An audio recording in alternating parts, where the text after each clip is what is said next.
feel it in my bones, a spark to lead us through the shadows. But can I fight the way before me?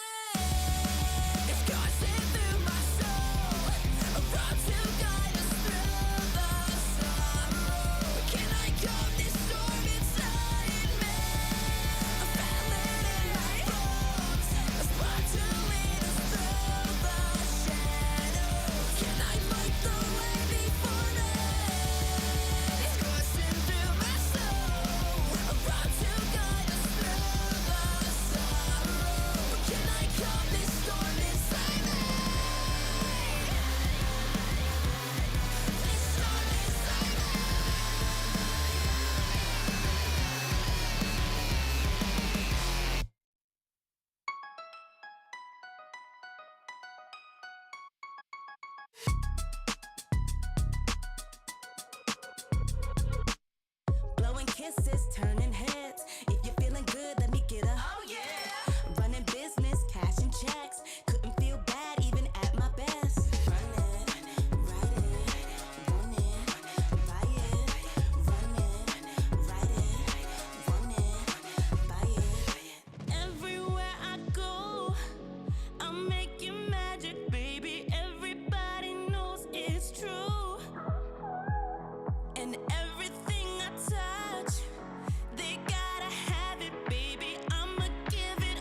wild ride. We're kicking it off, we're shaking it out.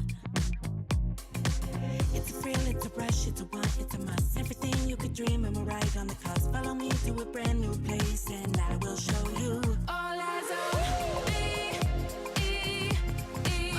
It's all right here and right now. We're gonna bring down the house. Just come and see.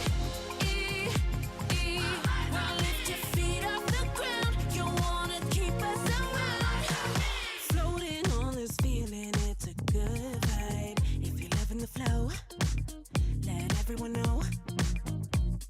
I can elevate you to a new height, make everything glow, put on a show. It's a thrill, it's a rush, it's a want, it's a must. Everything you could dream and we're right on the cusp. Follow me to a brand new place and I will show you. All eyes on me. It's all right here and right now. We're gonna bring down the house. Just come and see. Well, lift your feet off the ground. You wanna keep us around. It's all right here and right now. We're gonna bring down the house. Just come and see. Well, lift your feet off the ground. You wanna keep us around.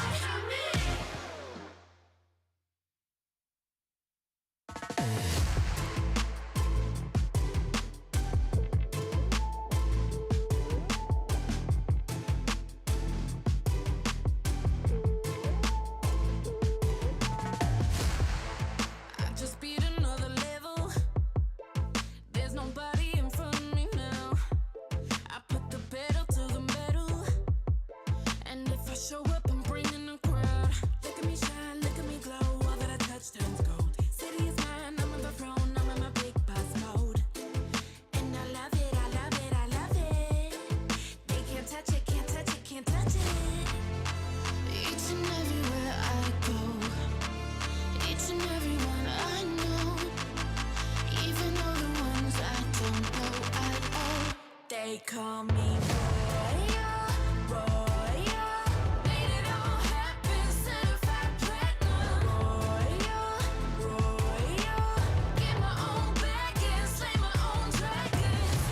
Listen to the drum, da-da-dum-dum-dum. My queen done come, da-da-dum-dum-dum. Everybody bounce to the ground. I'm royal, royal. I got the whole place on payroll. Everybody is working for me. I let them sit at my table, and they're always invited to eat. Look at me shine, look at me glow. All that I touch turns gold. City is mine, I'm on the throne, I'm in my big boss mode. And I love it, I love it, I love it. They can't touch it, can't touch it, can't touch it. Each and everywhere I go, each and every one I know, even all the ones I don't know at all. They call me Royal, Royal. Made it all happen, certified platinum. Royal, Royal. Get my own bag and slay my own dragons. Listen to the drum, da-da-dum-dum-dum. My queen done come, da-da-dum-dum-dum. Everybody bounce to the ground. I'm royal, royal.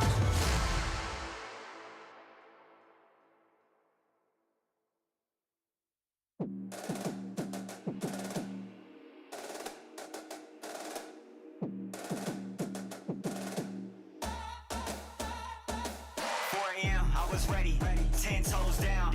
Tryna fill up stadiums, minimum sold out. Mind, body, and soul. Got a heart full of gold. They can never hold me down or keep my name on the low. How wild, my opponent been trying to chase for miles. The distance between looking like the West now. And my stamina adding up from setback, standing up. Look crazy, they see me and start pulling out their cameras. Tell them grab your pen, I'm giving lessons out. I'm getting bread, you won't worry about impression counts. Nah, you don't got a clue or even a single sense about having potential and trying to pull the legend. We got big bags, they got big problems. Oh, they been mad that we been got it. I turn a big drain to a big profit. I turn a big dream to a big profit. We got big bags, they got big problems. Oh, they been mad that we been got it. dream to a big profit. Let's go. Ay, out here on a money mission. Throwing shade, trying to block the vision. What? Too much on the line, no, I can't be timid. They see the work, now they hate, we waiting. Okay. Yeah, I know they notice me. Hey, kids ain't know to me. Sitting pretty at the top where I'm supposed to be. They wanna hate, I'm at they neck like a rosary. We got big bags, they got big problems. Oh, they been mad that we been got it. I turn a big dream to a big profit. I turn a big dream to a big profit. We got big bags, they got big problems. Oh, they been mad that we been got it. I turn a big dream to a big profit. I turn a big dream to a big profit.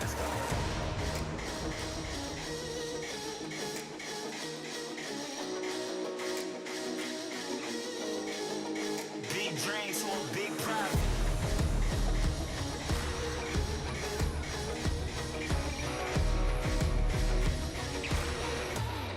Big dream to a big profit. We got big bags, they got big problems. Oh, they been mad that we been got it. I turn a big dream to a big profit. I turn a big dream to a big profit. We got big bags, they got big problems. Oh, they been mad that we been got it. I turn a big dream to a big profit. I turn a big dream to a big profit.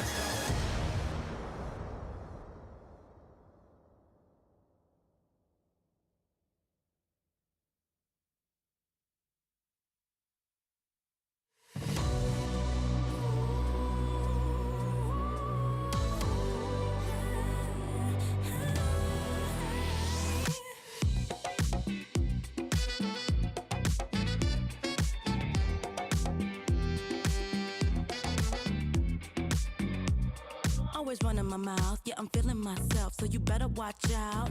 Fresh blowout, I'm about to go out. Nails like woo, feeling good, no doubt. I'm turning it up, I'm burning it down. I'm blowing it off, I'm shaking it out. I'm turning it up, I'm burning it down. I'm blowing it off, I'm shaking it out.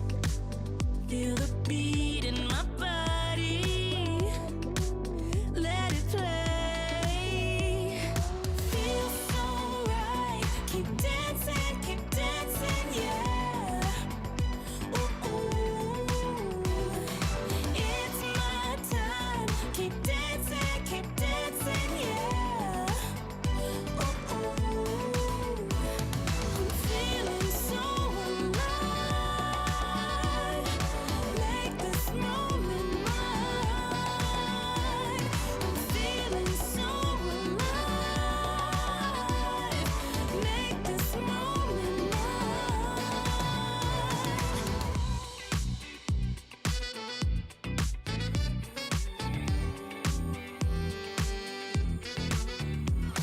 Take 2 steps to the right and 2 steps to the left and pass it to your best friend. That's how we do it. 2 steps to the right and 2 steps to the left and pass it to your best friend. That's how we do it. 2 steps to the right and 2 steps to the left and pass it to your best friend. That's how we do it.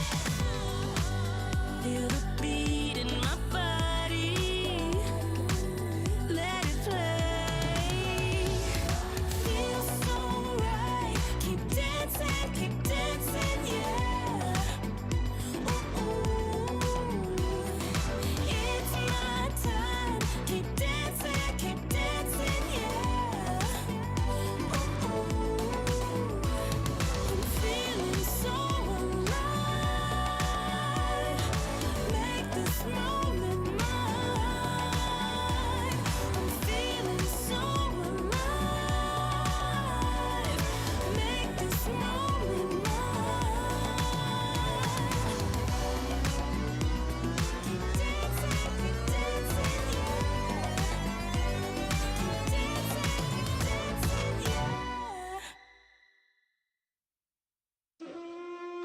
Looks like I'm back to my ways, back to my ways, back to my ways, back to my ways. Truth be told, I'm back to my ways. We're on road. Back to my ways, I'm back to my ways. Thought I was turning a page. Yeah, I'm back to my ways. Hey, point and attack, never look back. I'ma go full force. Bodies on bodies hit floors. Turn them straight to a corpse. I will not show you remorse. Yeah, I'm a savage, of course. Pull up like 20 deep, bet we just might shut this thing down. For the one time. Ain't no sunshine. Remember that one guy in that one show with that one crime? Well, that's how I'm feeling now. I'm finna go make it killin' now. Yeah, that's how I'm living now. I'm finna bust through the roof right now. Got a handle on the game. Put a candle on my name. Never can put out the flame. Never cared about the fame. Asking my risk is the time, yeah. They gotta change their mindset. You say we speaking the same language. Guess I ain't speaking your dialect. Already got it. Already with it. What is the hype about? Already did it. Already seen it. It's already done. What is the hype about? We already won. Already got it. Already with it. What is the hype about? Already did it. Already seen it. It's already done. What is the hype about? We already won. Back to my ways. Back to my ways. Back to my ways. Back to my ways. Truth be told, I'm back to my ways. We're on road. Back to my ways. I'm back to my ways. Thought I was turning the page. I'm back to my ways. Back, Babe Ruth. Prayer hands like Jesus. All praise the Most High. Look, I ain't talking about K2. Catch your girl, I hate you. This right here, my prelude. I created this sound, all y'all buying gotta come pay dues. They show me love when they see me. Don't really know if they mean it though. I know your man wanna be me, but now he would never admit it though. Why is your girl in my inbox? One text and I seal the deal. I hit her up when I'm faded. You better bet she know the deal. Already got it. Already with it. What is the hype about? Already did it. Already seen it. It's already done. What is the hype about? We already won. Already got it. Already with it. What is the hype about? Already did it. Already seen it. It's already done. What is the hype about? We already won.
Once again, I stand at the brink of infinity.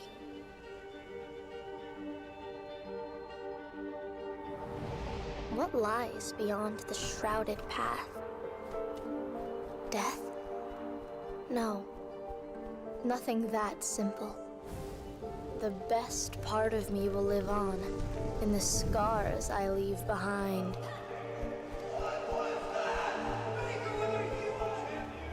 I do not fear the darkness.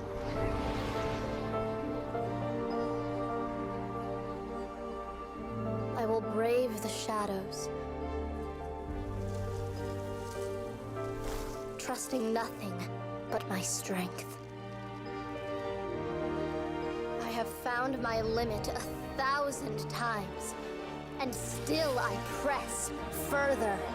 Guys, AUG is the last man alive. Please be chased down.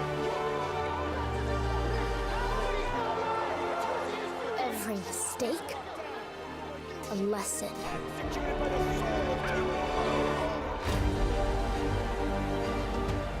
Now I will teach them to fear me. I will become what I must be. Why? Because I can.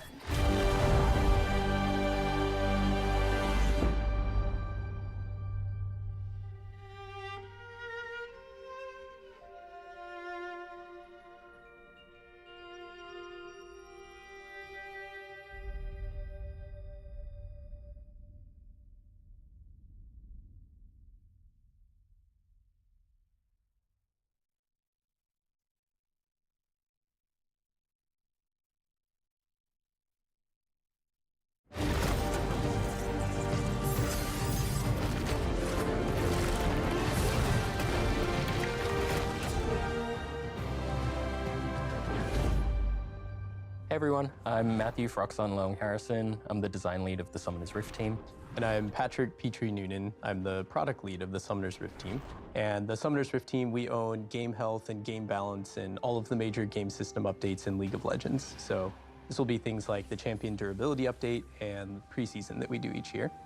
And today we wanted to talk to you a bit about just some of our thoughts on state of the game and balance and things that we spend a lot of time thinking about and working on.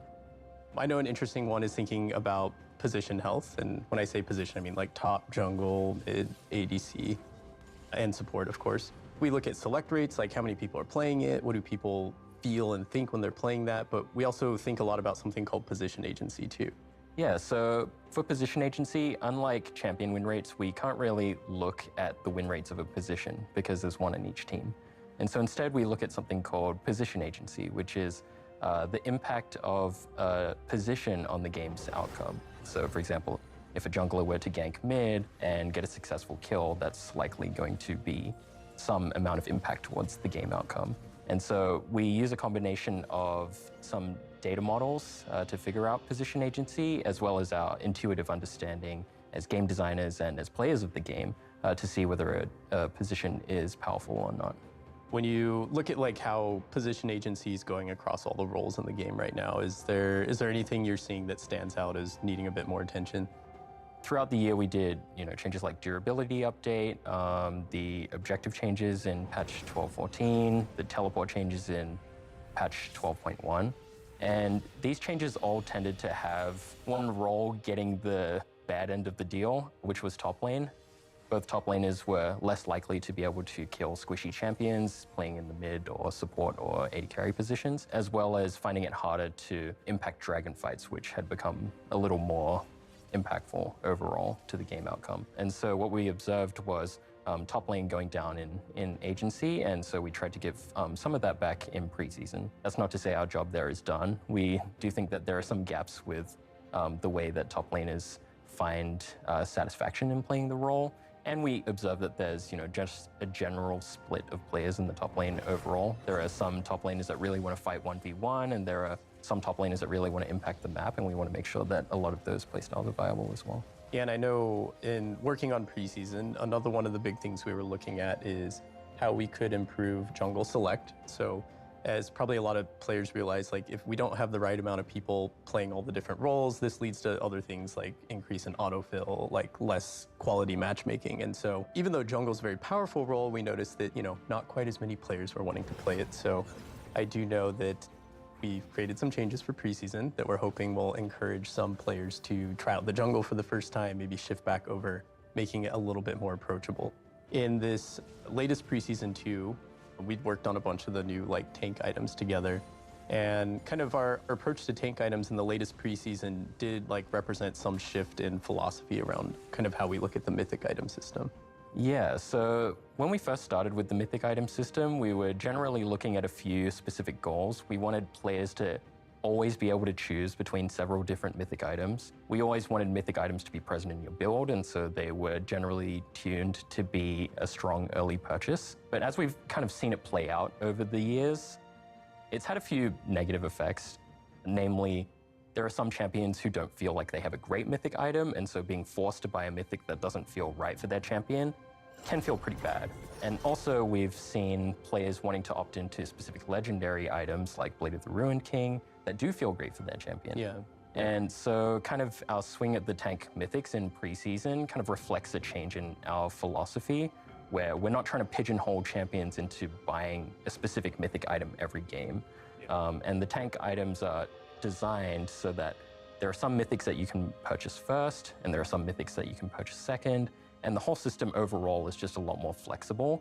But we still wanted mythic items to present this kind of high fantasy, high build power over the game with the mythic passive. And we think that this will strike kind of a good balance between early purchases of mythic items and later build defining purchases for them.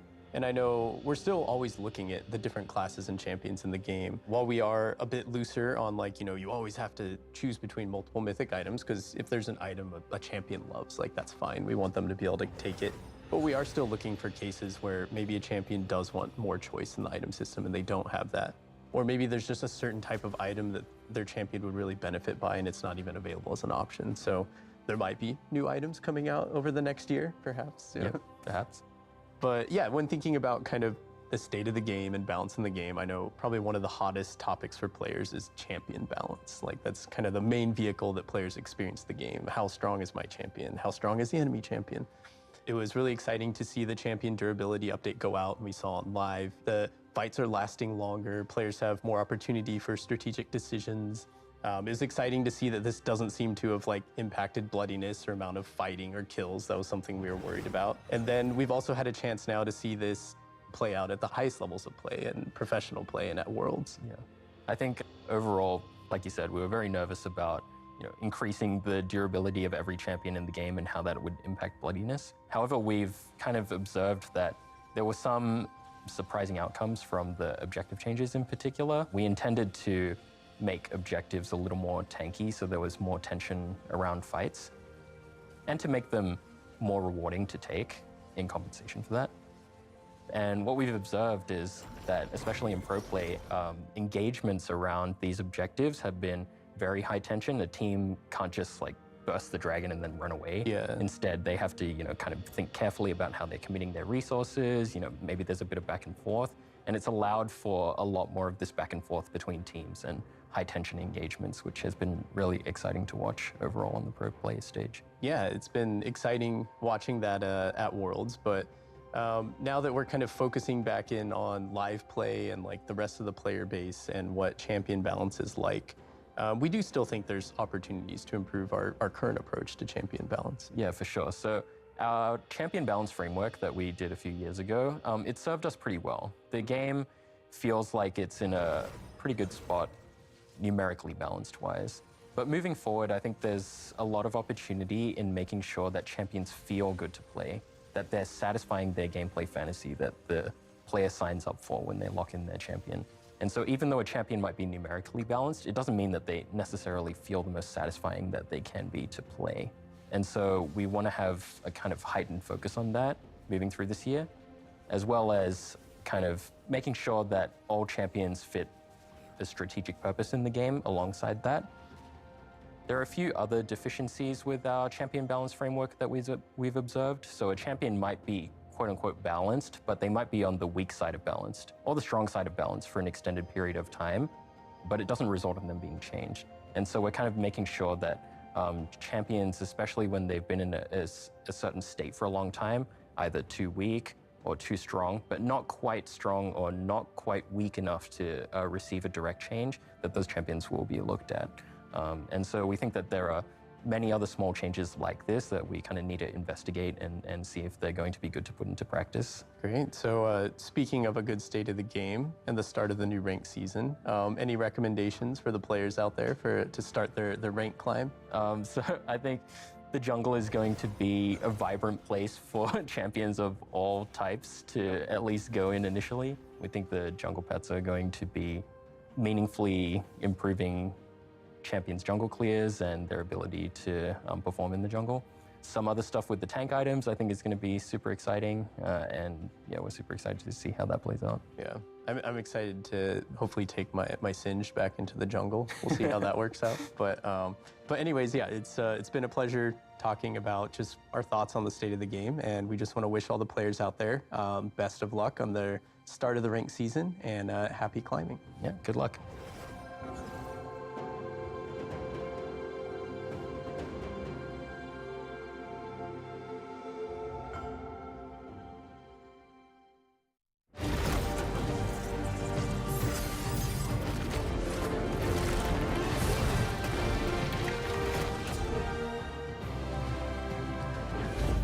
Hey everyone, I'm Riot Brightmoon, executive producer of League of Legends, and I'm here on behalf of the entire League dev team to welcome you to Season 2023.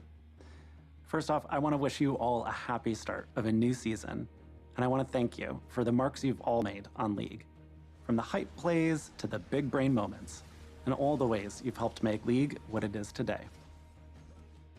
We have a lot to share with you, including our final updates on Ahri and Aurelion Sol, some upcoming skin thematics, an update on Ranked, and a sneak peek at some champions we'll be releasing later this year. But before we get into what's coming, I want to share a quick recap of this year's preseason. So let's go.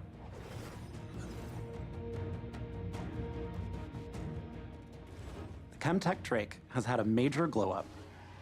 In her new and improved form, instead of resurrecting friends and foes, she now mutates all the plants on the map with Chemtech empowerments. They still do what you're used to, only now with a twist.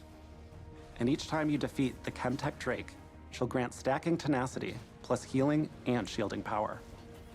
If you claim the soul, you'll deal increased damage and receive damage resistance when at low health. We also added new pings to help you communicate with your team more effectively, including the push, bait, and all in. Better pings mean clearer calls and what you want to accomplish as a team. My personal favorite is using the hold ping right after my whole team dies defending Baron. It wouldn't be preseason without some changes in the jungle. You now have a path recommender, an updated camp patient system, and new jungle companions to help you conquer the scary monsters of the jungle. Last, but certainly not least, we have changes like a new rune recommender, some new in-game items, as well as a few returning favorites, and a few changes to ARAM, like new Hextech gates that transport you down the map, falling towers and the rubble that they create, and some more balance changes to keep ARAM games feeling fair and fun for both teams. Now that we've covered preseason changes, let's talk about some of the new things coming this season.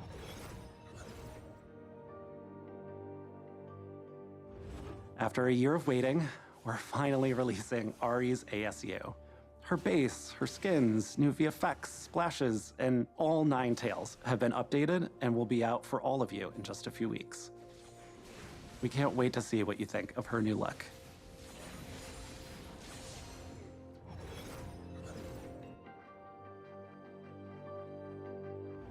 There are a few champions who haven't gotten a new skin in a while, including Aurelion Sol, Ivern, Kled, and Callista. And I have some good news. They'll all be receiving a new skin this year. Callista's skin is coming to us from a world of beauty and magic, nature and majesty. The Fairy Queen presides over the courts of the 4 seasons, and the Fae who reside there are empowered by the natural world and the magic within it. Not all within the Fae world is light and beauty. After we leave the Fae realms, we're returning to a fan favorite. It's a little bit more adorable than beautiful. The skin line that brought you Pugmaw, Corky Corgi, and Yorick in a cat onesie is coming back. So open up some catnip, dust off your chew toys, because more champions are getting fluffy. These are just a few of the new things we have planned for season 2023. I'll hand it over to Riot Oberon, who will share our plans for Ranked.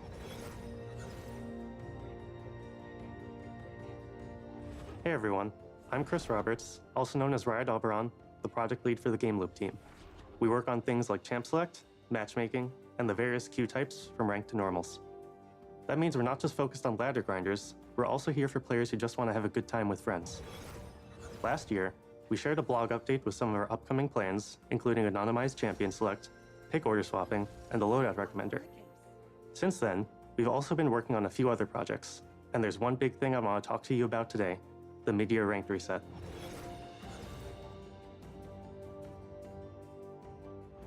Ranked splits have been in the game for a few years, but until now, they were just a way to separate the single ranked season into thirds to help folks pace their progress. Starting this year, the 2 ranked splits will have a full ranked reset in between, with rewards to match. Here's the thing, a lot of players come back to League at the start of the season, ready for their climb to their ranked goals. But when we look at the data, it doesn't actually take the whole season for players to hit their peak rank if they've been playing consistently every patch. If you don't take your foot off the gas once you start your climb in January, you'll probably reach the peak of your climb around halfway through the year. After that, things can get a little rough. For players at higher ranks, the middle of the year can be a stress fest of playing just enough to avoid decaying or demoting. And once players realize they're not steadily climbing, many of them either drop out of ranked or turn to smurfing. Neither of these things are great for fair matchmaking or enjoyable League experiences, especially for players starting their climb later in the season. All in all, there are honestly a lot of reasons why most other games, other Riot games included, don't have year-long ranked seasons. So this year, we're getting with the times. When Split 2 starts, it won't be as heavy a reset as the one in January. We're not introducing a second preseason, so the game won't change dramatically enough to warrant making you re-earn your rank to the same extent. And if you've got something keeping you AFK for the first half of the year, don't worry. The mid-year reset is even less significant if you haven't played many games since January. We know this is a huge change, but it's one we think will help keep League feeling modern and fun while addressing a few of the pain points we've seen over the years. Okay, that was a lot. Let's end things on a high note by talking about the shiny stuff, rewards. Each split, you can earn the full ranked reward suite, icons and emotes, ranked borders, and a ranked skin. Yes, that means there will be 2 skins for ranked this year. We're also adding in some extra rewards for your climb as you progress on your ranked journey. In addition to this, we're also removing the gold rank requirement from ranked skins. Now, every ranked player will have the chance to earn the skin moving forward, with chromas to match your final rank. The skin will continue to reflect your final ranked achievement, but we want you to also be able to earn it through dedication to climbing. That said, if you're below gold, it won't be as easy as play 10 placements for a free skin. The number of games required to earn the skin is drastically higher below gold, so just because you now can earn it at silver or below, doesn't mean you will. That wraps things up for me. Up next is Riot Lexical, who's going to talk to you about our plans for champions this year. Thanks, and good luck on your climbs.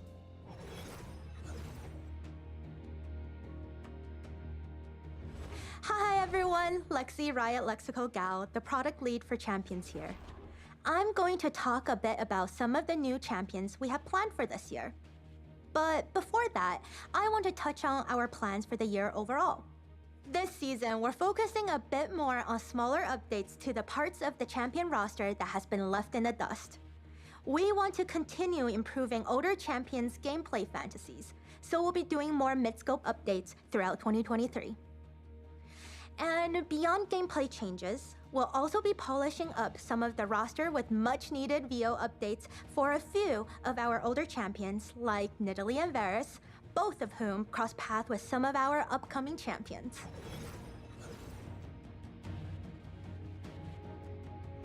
First up this year is Aurelion Sol's CGU. In the last lull, please, we showed you some of the updated abilities that fans the flame of his dragon fantasy. But we didn't go too deep into the parts of his kit that strengthen his star forging theme. Not only can Aurelian Soul forge stars like a nebula in deep space, but he can now drop them from the sky onto his foes in Summoner's Rift. Ooh, ouch. As we mentioned before in the last video, his new passive causes all of his abilities to grow in size over the course of the game, including his new ultimate. I mean, what's more satisfying than dropping a massive star you forged in outer space on someone's head? We can't wait to see what you all think of the new and improved Star Forger, and we hope a lot of you will find a new main with him. After Aurelian Soul, we'll be releasing some brand new champions. One of our goals for the past few years has been to make sure we have a champion for everyone to enjoy. So we try to have a diverse champion pool that's inclusive of all cultures, genders, and in-game skill levels for every role. And that brings us to our first new champion of the year.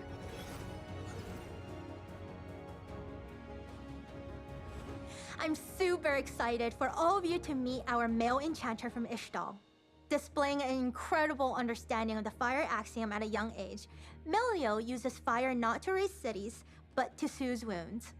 Now he travels to Ishalcan, carrying the hopes and dreams of his family on his back, along with his trusty backpack.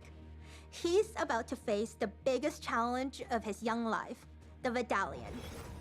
His journey to Ishalcan will broaden his horizons and introduce him to new people and places, but it'll also bring him closer to Yuntao's darkest secrets. But no matter what challenges come, he'll always bounce back into action and be ready for his next adventure.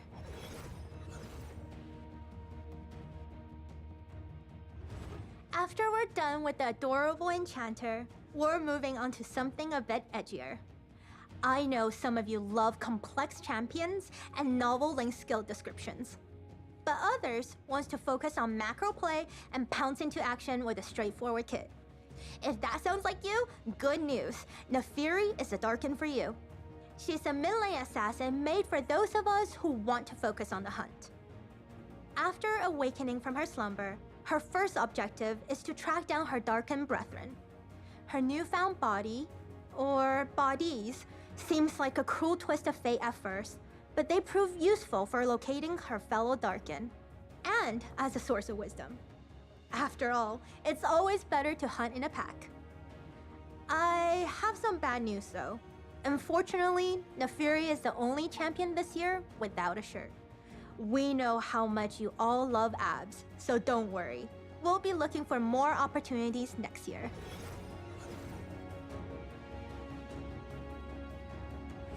It's been a while since we spoke about everyone's favorite crystal scorpion. The Skarner VGU team has started exploring ways to dial up his scorpion fantasy. At this phase, we're leaving no arthropod hiding stone unturned to find exciting themes, kits, and stories. We'll be releasing a dev blog later this year with more information on his progress. Looking further out, we also have a hangry jungler and an artistic mid laner who are looming in the distance. They're a bit too early to talk about at the moment, but look out for future teasers. That's all from me today. I'll hand it back to Riot Brightmoon for some final thoughts. That pretty much wraps up things for today. We have a lot more in store for this year, and we cannot wait to share more later. Thank you so much for watching. Best of luck on your climb, and I'll see you on the Rift.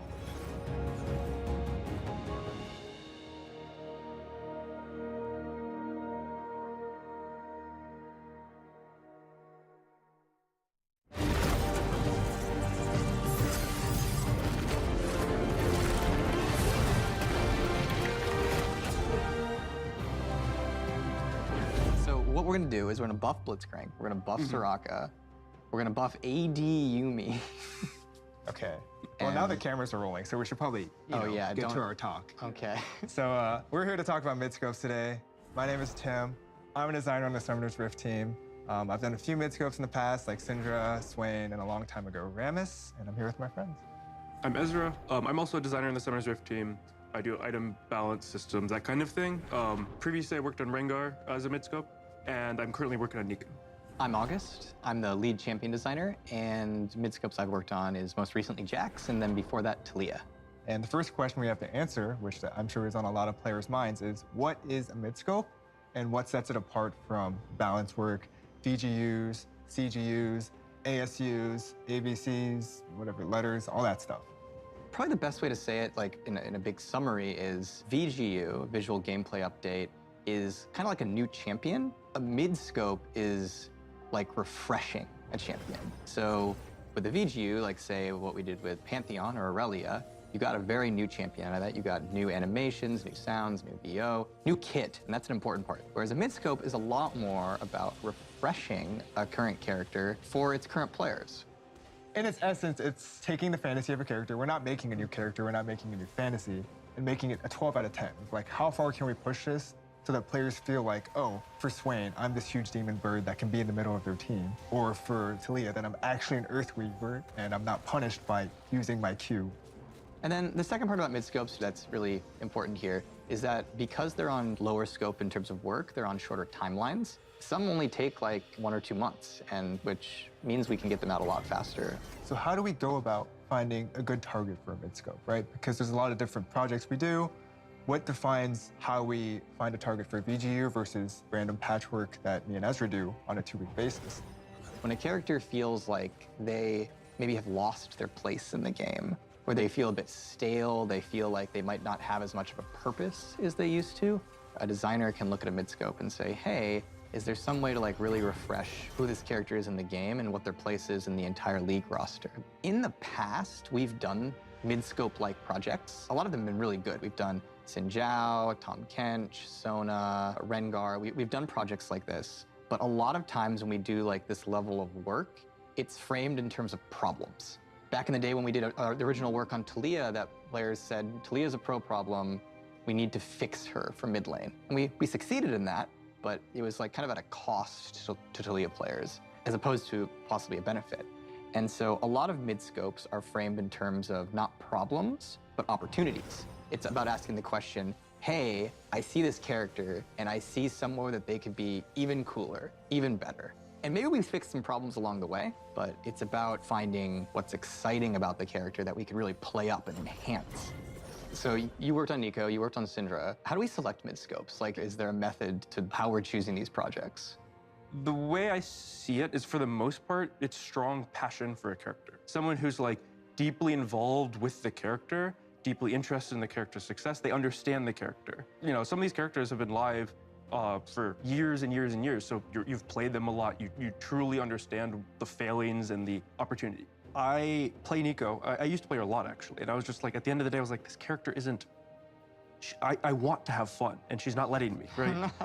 I want to do all these things, and I want to trick people, I want to catch people, and then I just can't, right? And she's still fun, she's still fine, but she could be so much more.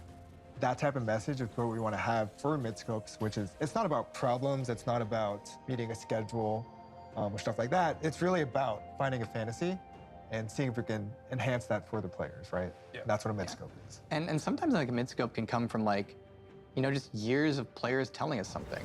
There's a lot of Swain players who, for a few years after his rework, were like, hey, I want to play this guy mid, and I feel like I can't play him mid. And he was powerful mid in terms of win rate, but that didn't mean he felt powerful or that he was super fun there. And we would constantly have Swain players telling us, it's like, hey, yeah, I can play this guy support. He's a cool support, but what about mid lane? I want that mid Swain back. And that was actually, I think, one of the inspirations for the work that ended up being done to Swain. I think it's important to note that it's not other players who might like Swain. It's Swain players who feel like their character isn't working for them. The goal of mid-scopes isn't make a character more popular. Like, everyone will play this character. It's the players who love this character actually feel like the character is working for them. I think there's probably a question of like, you've done Silas, you've done Tahm Kench, you've done Sona, Xin Zhao. Why are you calling these things mid-scopes now? Like, what's the point of that? By saying, hey, we're doing this projects, they're called mid-scopes. This is the amount of resources they need. We can plan for them ahead of time so that when a designer, like say Tim, is like, hey, I want to do a Syndra change, but it's going to need a new queue, Instead of us saying to Tim, hey, you can't do that, we don't have any resources to make a new queue, we can say, okay, we can plan for that. We can slot that in, and then we'll get it out to players in 2 months. Now that we've covered about what midscopes are and how we pick them out and what we want to do, what can players expect in 2023 for midscopes? This isn't set in stone right now, but it's something we'd like to work up to, is long term, if we could be shipping a midscope, say once every 2 months, then we could do things like put out a midscope roadmap for players, say, hey, here's the midscopes we're thinking about this year, and set better expectations for like maybe your character could get one. I think one thing that can be rough as a League of Legends player is if you think your character needs an update, it might be years before they actually get it. But with midscopes, they succeed similar to a VGU in like revitalizing the champion without necessarily taking all that extra time, which means we can do more of them. So talking about expectations before we end, do you want to give us a sneak peek on what Nico's midscope is going to be about? Leak Nico, where is she? Well, I can give, so there's a lot of things going on in Nico, but I can give the one sneak peek, which is her passive, instead of just turning to other champions, is now other things, anything. She can turn into a plant, she can turn into a demon mushroom, she can turn into a minion, a monster, and a champion. Can she turn into a better teammate? No, she'll actually probably be a worse teammate. So you have Nico that turns into wards, literally, coming to a rift near you. Hopefully soon, TM. But that's all we have for today. Thanks for hanging out with us, and thanks for playing with us on the rift. Enjoy your ranked climbs. Thank you.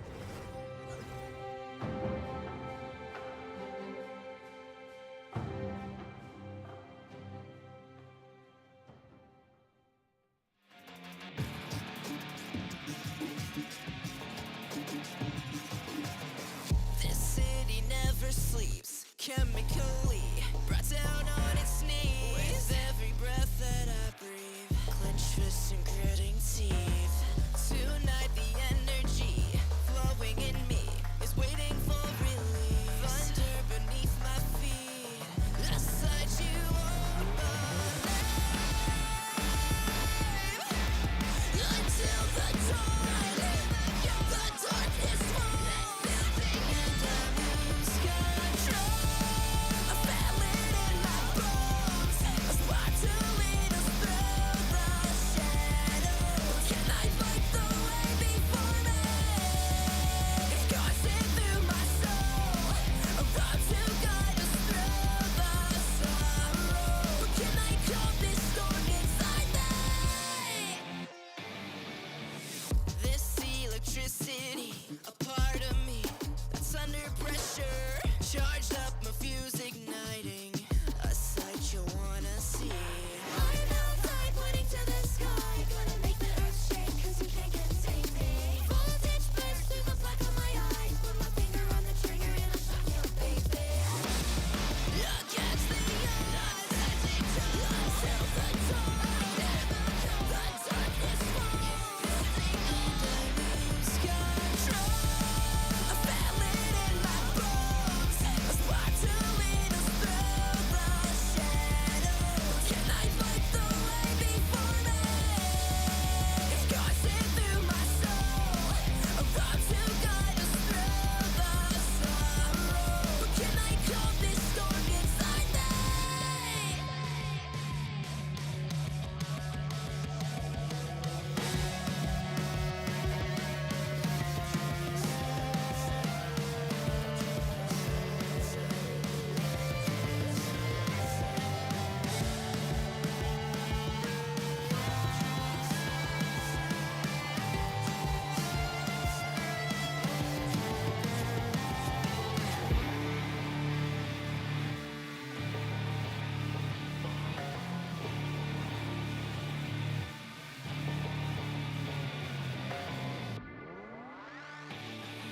I feel it in my bones, a spark to lead us through the shadows. But can I fight the way before me?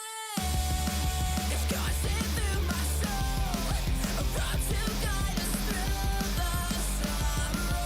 Can I calm this storm inside me? I feel it in my bones, a spark to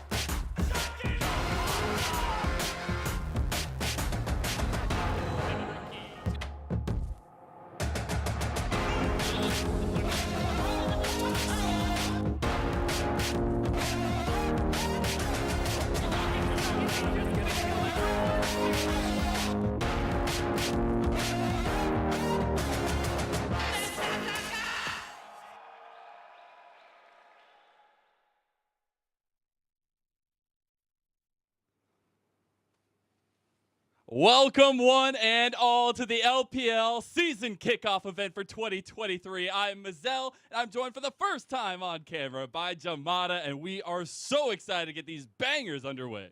Yes, we are. I couldn't be happier to be here, and like you mentioned, Mazel, our first time on screen together, and we get to kick off the LPL with this event. So much fun coming up. Yeah, it's going to be a lot of fun, and being one to kind of set things up here for us, I do want to explain because our rules are a little bit different than the other regions have had so far, because we're going to be all best of ones here. We have had 17 teams and a total of 20 players to participate. Words are hard in this event. 20 players will be divided into 4 teams to compete in 3 best of ones with rosters picked via a random draw, which is very interesting. Those draft rules are: you draw a player from top lane, jungle, mid lane, bottom lane, and support in order to form a team. The process will be repeated until 4 teams are formed. Players from the same organizations cannot be on the same team, which is an important marker to put. And then those games will be best of one, single elimination. The winner of game 1 and 2 will face each other in the preseason championship. All champions are open for the draft, so there's no bans. No champions will be taken off the board here, which is a little bit scary itself. Fearless draft, though, means some of them will not be returning. If a champion has been used, it cannot be picked again by the same team. And I know that's a little bit different than what we've seen around the world, where it's been completely total blackout if the champion gets picked once. So very excited to get those rules and everything underway, but now we got to look at the matches we have today, Jamada. Yes, we have some very, very exciting games and matchups going on, of course. 3 games, 3 best of 3s, 3 best of 1s, rather. If it's 3 best of 3, we'll see what happens. It would be awesome to get these guys in best of 3s, but no. As you can see, from 11, kicking off pretty shortly. Mazel, I'm super excited to see all of these lineups go head-to-head against each other. Yeah, it's going to be a lot of fun, right? We have both those best of 1 starting off, and the winner will be that 3rd game. And speaking of, right, like it's going to be some topsy-turvy matches. It is the new patch coming through, and we'll talk a little bit more about that later on after we get the introductions going, as we do have to introduce our 4 teams that will be competing today. And legends abound, rookies and, newbies, rookies, and legends all across the board. And I'm very excited to see a lot of the matchups that we have, but also that this is a bit of a show match. And we've seen a lot of fun across the regions around the world, and I'm hoping that LPL is no different. And especially, kicking it off here and introducing our first team, which will be Team Make It Possible. And I think this Team Make It Possible has the possibility to make it possible. We have RNG's Breathe in the top lane. You got to get used to my puns, man. You got to get used to it. Breathe in the top lane from RNG, not changing teams this year. You got Tarzan for LNG representing on the jungle here for Team Make It Possible. Harder without the mullet, coming off of his Solo King Challenge victory in 2022, will be representing the mid lane for anyone's legend. You got Hope in those fresh red duds from Team WE in the bot lane, and Mako, tried and true, coming in as his support here for Team Make It Possible. Yes, Team Make It Possible rocking a very, very strong bottom lane, in particular Hope Mako, but I mean, you can't really look just at the bot lane, of course. And like you said, Mullet gone for Harder. We'll see whether or not he'll be able to pick up some more solo kills as well in today's matchup. We'll talk about his opponent later on, but definitely a roster that can, like you say, pun intended, make it possible. Exactly. We'll actually got a little bit of a teaser to show off all 5 of these players. Make sure you keep an eye on their given names to start the season off here.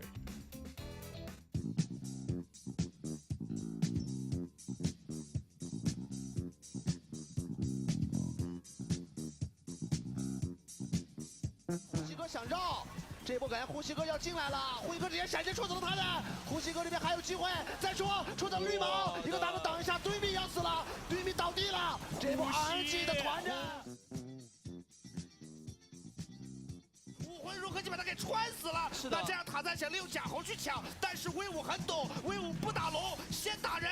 正面这个位置没办法，瑞奇这边做传送门过来，看到一个阿乐，正面猴子进去直接一闪而开，开的还不错。想扣这个选择做墙走了，这边墙可能会救他一命哦。但这边有 Light 的群的身体，没有 AD 啊 ，Light 闪现向前，还要杀手打出特效。Lucky， 冯迪克这边或许在跟阿乐来打缠斗，心眼刀减速到了，自己没有大招了 ，ADC 操作不了。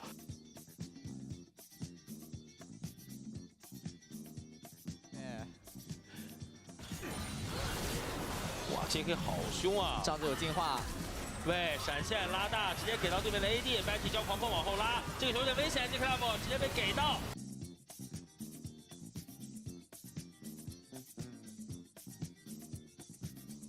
看惩戒是谁的？500血，虚空女皇拿下小螃蟹，她可以变身了。当时给到 Missy 那边要先杀小天，小天没有闪现的，传过来一个这个浪被秒了。小天这边的状态也很差。后部交闪一直在拉扯，后部伤害直接打满了。亚高在这边处死2个人，再捡一个豪庭万载，站起来之后虽然自己被击杀，但后面一个轮子又挂死一个出变羊，致命的变羊，这也行，被惊动了，扯麻了。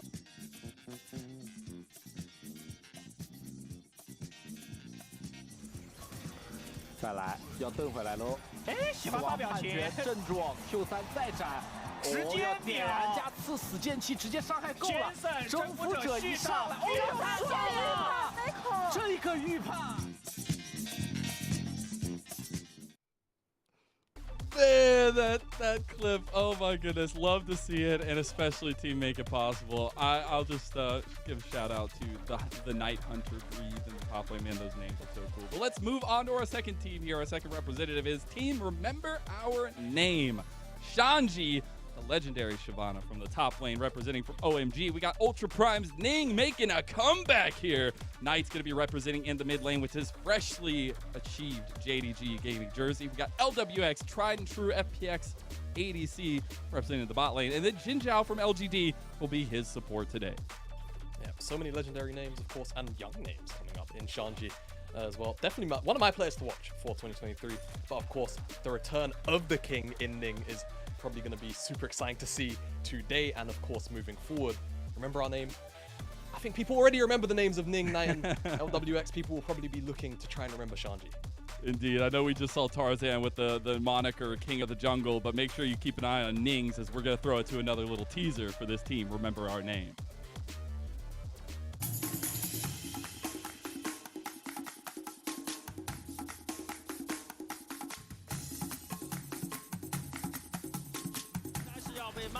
A 哇，后续身强哥也很危险，没有闪现，被山鸡收下来。但这个金身帮 Cream 成功拖了时间，1队是成功往前一连，告诉一波伤害没有能够关，这山鸡活了起来，我是打不过呀。这龙女后面怎么这么猛啊？一个打2个，追着咬。你打我等于打自己，真的打我等于打你。有反甲的龙女。就这样，因为太笨重了，没办法。这一波还想开一脚，落地你怎么杀的？这个老这边有没有得到保一下？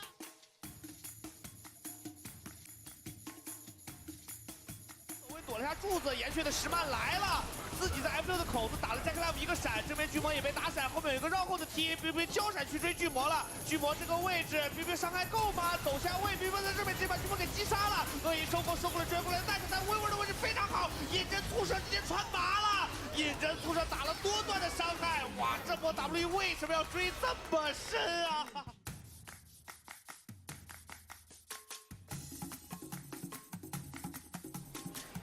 野区 Care 这边绕过来 ，OMG 这边5个人是在野区的，有想法这波，想抓这个冰女，已经看到了，跳上来，冰女选择反身过去想换小炮，大招给自己拖时间，为一个 Q 闪打出了小炮的一个秒秒结束，直接被布隆拿到人头，而这边小五也被打出闪现，剑魔踢下来直接斩起来了，泽利拿到2个人头之后，剑魔闪现一刀刺死剑系，扎死了狐狸，还要再追啊，再点2下完成 Triple Kill。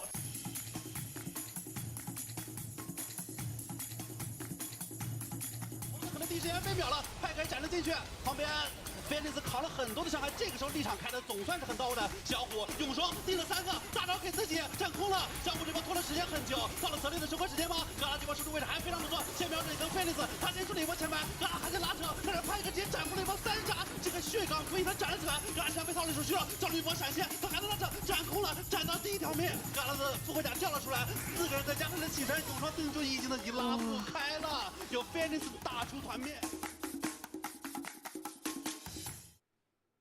And that was Team Remember Our Name. Special shout out to the Ning clip being against Griffin Tarzan back in the original duo, so can always appreciate that. But now you got time to show who are absolutely showing out with the names that they have here. We got 369 for JDG in the top lane. We got Luyen in the jungle from Rare Adam, the man in the red suit now. Maybe a big change for everyone, but Rookie on top esports will be our mid lane representative. Juan Fong will be from Thundertalk Gaming in the bot lane, and Two from Ninjas in Pajamas, newly named, will be in the support role this time around. Yeah, Rookie looks pretty damn good in that top esports jersey, doesn't Makes me want to buy that jersey. That's all I'm saying. It really does. I need to get my hands on one of those. Yeah, hoping to right some of the wrongs of the summer 2022 split on top esports, of course, as well. Reunited with Jackie Love. I'm sure they'll be having a lot of fun on the Rift this spring. And especially tonight with this team, it's going to be a lot of fun. But we also have a little bit of a highlight teaser here for Team Time to Show. Let's go ahead and show it off.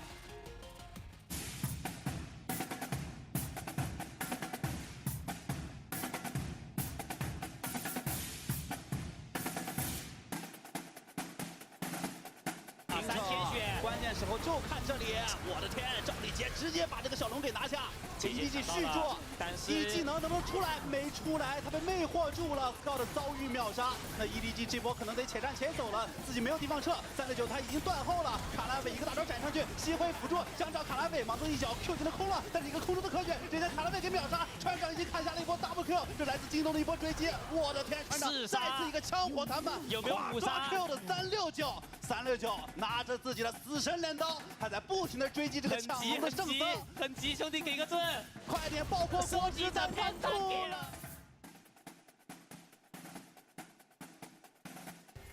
想动手 Q 闪失误，第二时间交大招跟上以后，伤害真的够吗？布隆顶上来，3打3的局面 ，TP 先挂，来自于狐狸，正面战场直接被秒，乐言这个伤害太夸张了。吃饱从就地杀戮，回到塔下的保护，但是派克也融掉。还有小东贝最后开了一块表，但 RA 这边5个人都在。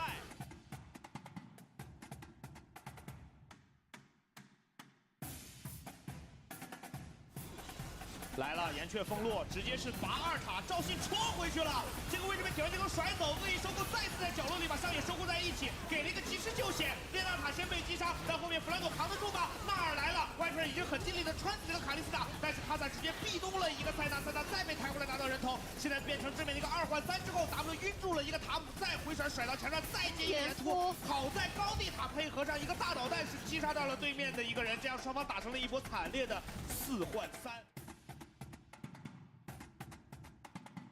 Cry 以后正面的压制，这是什么包法？有大有闪，这波纳尔感觉他要上了，在等红色大招结束，但自己的持续时间也要结束了，大招推下，野夫撤退，这个太过分了。2个人卡住泉水不让人回家，这场来的一接就是早单挑，他就是早单挑的位置，想跟红白刀的厄斐琉斯单挑确实有点拖大了。卡莉斯塔这个位置门牙已经被拔光，再滑再拔毛，直接拿下人头，双杀到手。26分钟，我们要恭喜微博拿到极端进攻阵容的前提下，选择在团战里跟对方打太极，拿下这波又来个4杀。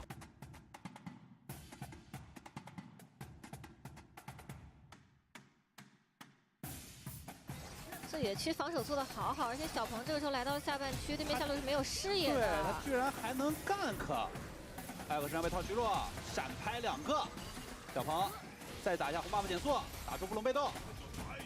他已经把 Elk 拍晕，雷欧娜这边被留住，EZ 直接拿到了1血，而且这边直接闪顶，但是霞这边为了去帮忙留人，自己的位置有点尴尬，直接被EZ拿下一个双杀。哇！泰克这个位置怎么走？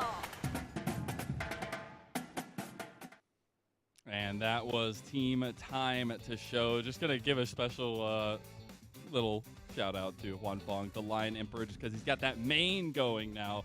But now we have our last team. It is Create Our Legacy. And Legacy they shall be trying to create here. As the Shy from Weibo Gaming will be our top laner today. We got Xiaolong Pao in the jungle for Ninjas in Pajamas. We got Yagao representing the mid lane for BLG. Jackie Love again in that nice new shiny red for top esports down in the bot lane. And Wink from Invictus Gaming will be his support today. Yeah, loads of big names on Create Our Legacy. From top to bottom, of course, Yagao now on the newly composed super team BLG. And of course, everyone's very familiar with Shy, Jackie Love. Everyone's returning, but it's definitely going to be all about Yagao and seeing how he's going to be performing moving into 2023 with this massive lineup. It will indeed. We'll get to see a little bit more of each one of these players. And we're going to throw it to another little highlight reel we have of Team Create Our Legacy.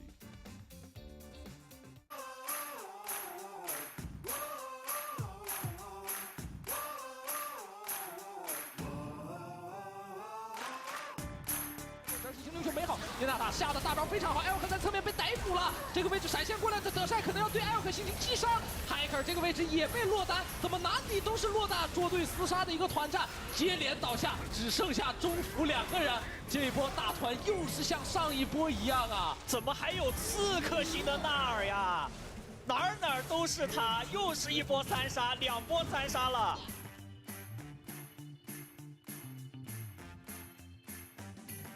才3个，我的天 ！Fortic 一波终极爆闪要被拆到墙上了 ，Fortic 可能也要动将，2段踢跟过来到墙边能反杀吗？并不可以，盲僧将其终结，同时赵信一波捅到了 biu biu， 似乎跟不上后续的 E 技能，下子能走吗？被永霜定住，自己开手机身，嘲讽也给躲掉了，但是后续一个 W 再接闪现躲开没有，吃到了疯狂生长的赵信，将其斩杀在地，又一个捅收掉盲僧，小龙宝再捅上去，陷阵之志有死无生。And yeah, we're gonna have a great time with Team Create Our Legacy. Love that the Shy is the top trailblazer, as he rightfully deserves it. But the Heart of the Dragon for Xiaolong Bao is my personal favorite in that one. All right, so everybody's got their cool little names, their monikers going into the season here, especially for the kickoff. But again, it's gonna be fun to see all 20 of these players do battle. It's a little bit of fun, a little bit of a show match here to kick off the LPL, and hopefully, Jamada, you're not a curse. We get craziness, we get blood, we get the fun that all the other preseason events have had so far. Yeah, definitely. And I think the fact that we're on the 13.1 as well should give us a fair amount of diversity compared to what we was actually seeing in preseason as well. In what seems to be continuing fashion, a lot of the big changes decided to ship with 13.1 instead of in preseason. No big so deal, there should be a whole, not a big deal. So there should be definitely a lot more diversity in the mid lane is where I'm looking towards in particular with some of these majors that are looking to go Rod of Ages tier and try and scale up and become absolute monsters in the late game.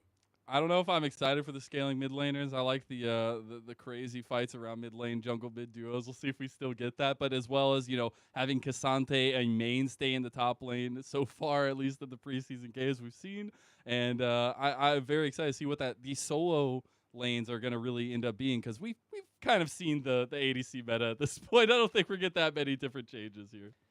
No, not down in the bottom lane, I'm afraid. I think everything should more or less remain the same in the bottom lane pool. However, of course, we've heard many whisperings about very strange picks in the support role in particular. Don't bring that in here. Don't bring that bad juju in here, Jamal. Look, I won't bring the bad juju. We've been canceled on Twitter. But if you see it, don't say I didn't warn you. That's all I'm going to say about it. I'm just a fan that Jin is still in the meta, Jin main here. Hopefully Juan Fong's here. Maybe we get the Jin play. But I think tonight, a lot of it will rely on jungle. We have such strong jungle presence tonight in this show match. A lot of very aggressive junglers, and especially like unique pathing, going on those level 3 skirmishes or whatever. We still get that holdover from 2022 LPL when you have the likes of Tarzan, when you have Ning coming in here trying to make a name for himself again, and then as well as Luyen, known for his aggressiveness, Xiaolong Bao, known for his aggressiveness. So we do have our first teams getting ready to go, and it'll be Team Make It Possible going up against Team Remember Our Name. Should be pretty exciting. Like you said, all of the junglers are going to be bringing all of the aggression. A lot of jungle changes, of course, going throughout the preseason, so I wonder how that's going to impact our junglers' willingness to be aggressive. A lot of talk, especially, solo queue side. A lot of power farming, but definitely I feel like the meta, as far as we've seen in what competitive games we have available to us, we're still seeing a lot of hyperactivity, a lot of attacking lanes, tower dives. Those things haven't left the meta. And now here we are into draft, and we've got a couple of interesting picks already locked for ourselves. So remember, there are no bans. Everything is open, but it is, once you pick it, you cannot pick Can't return. the same team. So we will see one and dones. I guess in all actuality, it is a best of one. So you just can't play it in the next game if you make it into the championship. But we are seeing some of those wacky picks. Udyr has been rumbled about in speakings. It is going to be picked up here by Make It Possible. We got the Singed making his return. The Silence we were talking getting prepped for this event about the Silas jungles potentially being there as solo queue menaces. But right now, I'm just seeing a lot of aggression, and that is what I'm here for, Jamada. I'm looking at this and I'm just thinking, nice gladiator fight, surely. From minute one, hopefully. Loads of picks we're definitely familiar with. A couple of more out there ones. Udyr, of course, had his stint going that full lethality build, max Q, one-shot anything in your path with no armor. That was definitely a crazy time. Still definitely very doable. Curious to see whether we'll get that or kind of the more AP bruiser-ish variant with Demonic Embrace and a couple of other tank items. But of course, moving away from that, Singed, it's there. We won't talk about it. We know what it does. We'll see how it wants to operate with things like Jack Show being in the game and Silas. Like you mentioned, rumblings of it being in the jungle, but with Lee Sin being on the table for Remember Our Name, we'll see whether or not that ends up in Knight's hands. You'd have to expect. In the LGL, they played Lee Sin mid earlier, like literally an hour ago. So hey, you never know. All right, you never know. We could get spied. I would love. Just hear me out. All right, Harder versus Knight mid lane, Lee Sin versus Aurelia. I don't know the analysis behind it, Jamal. You can call me stupid, but it sounds like a lot of fun. All right.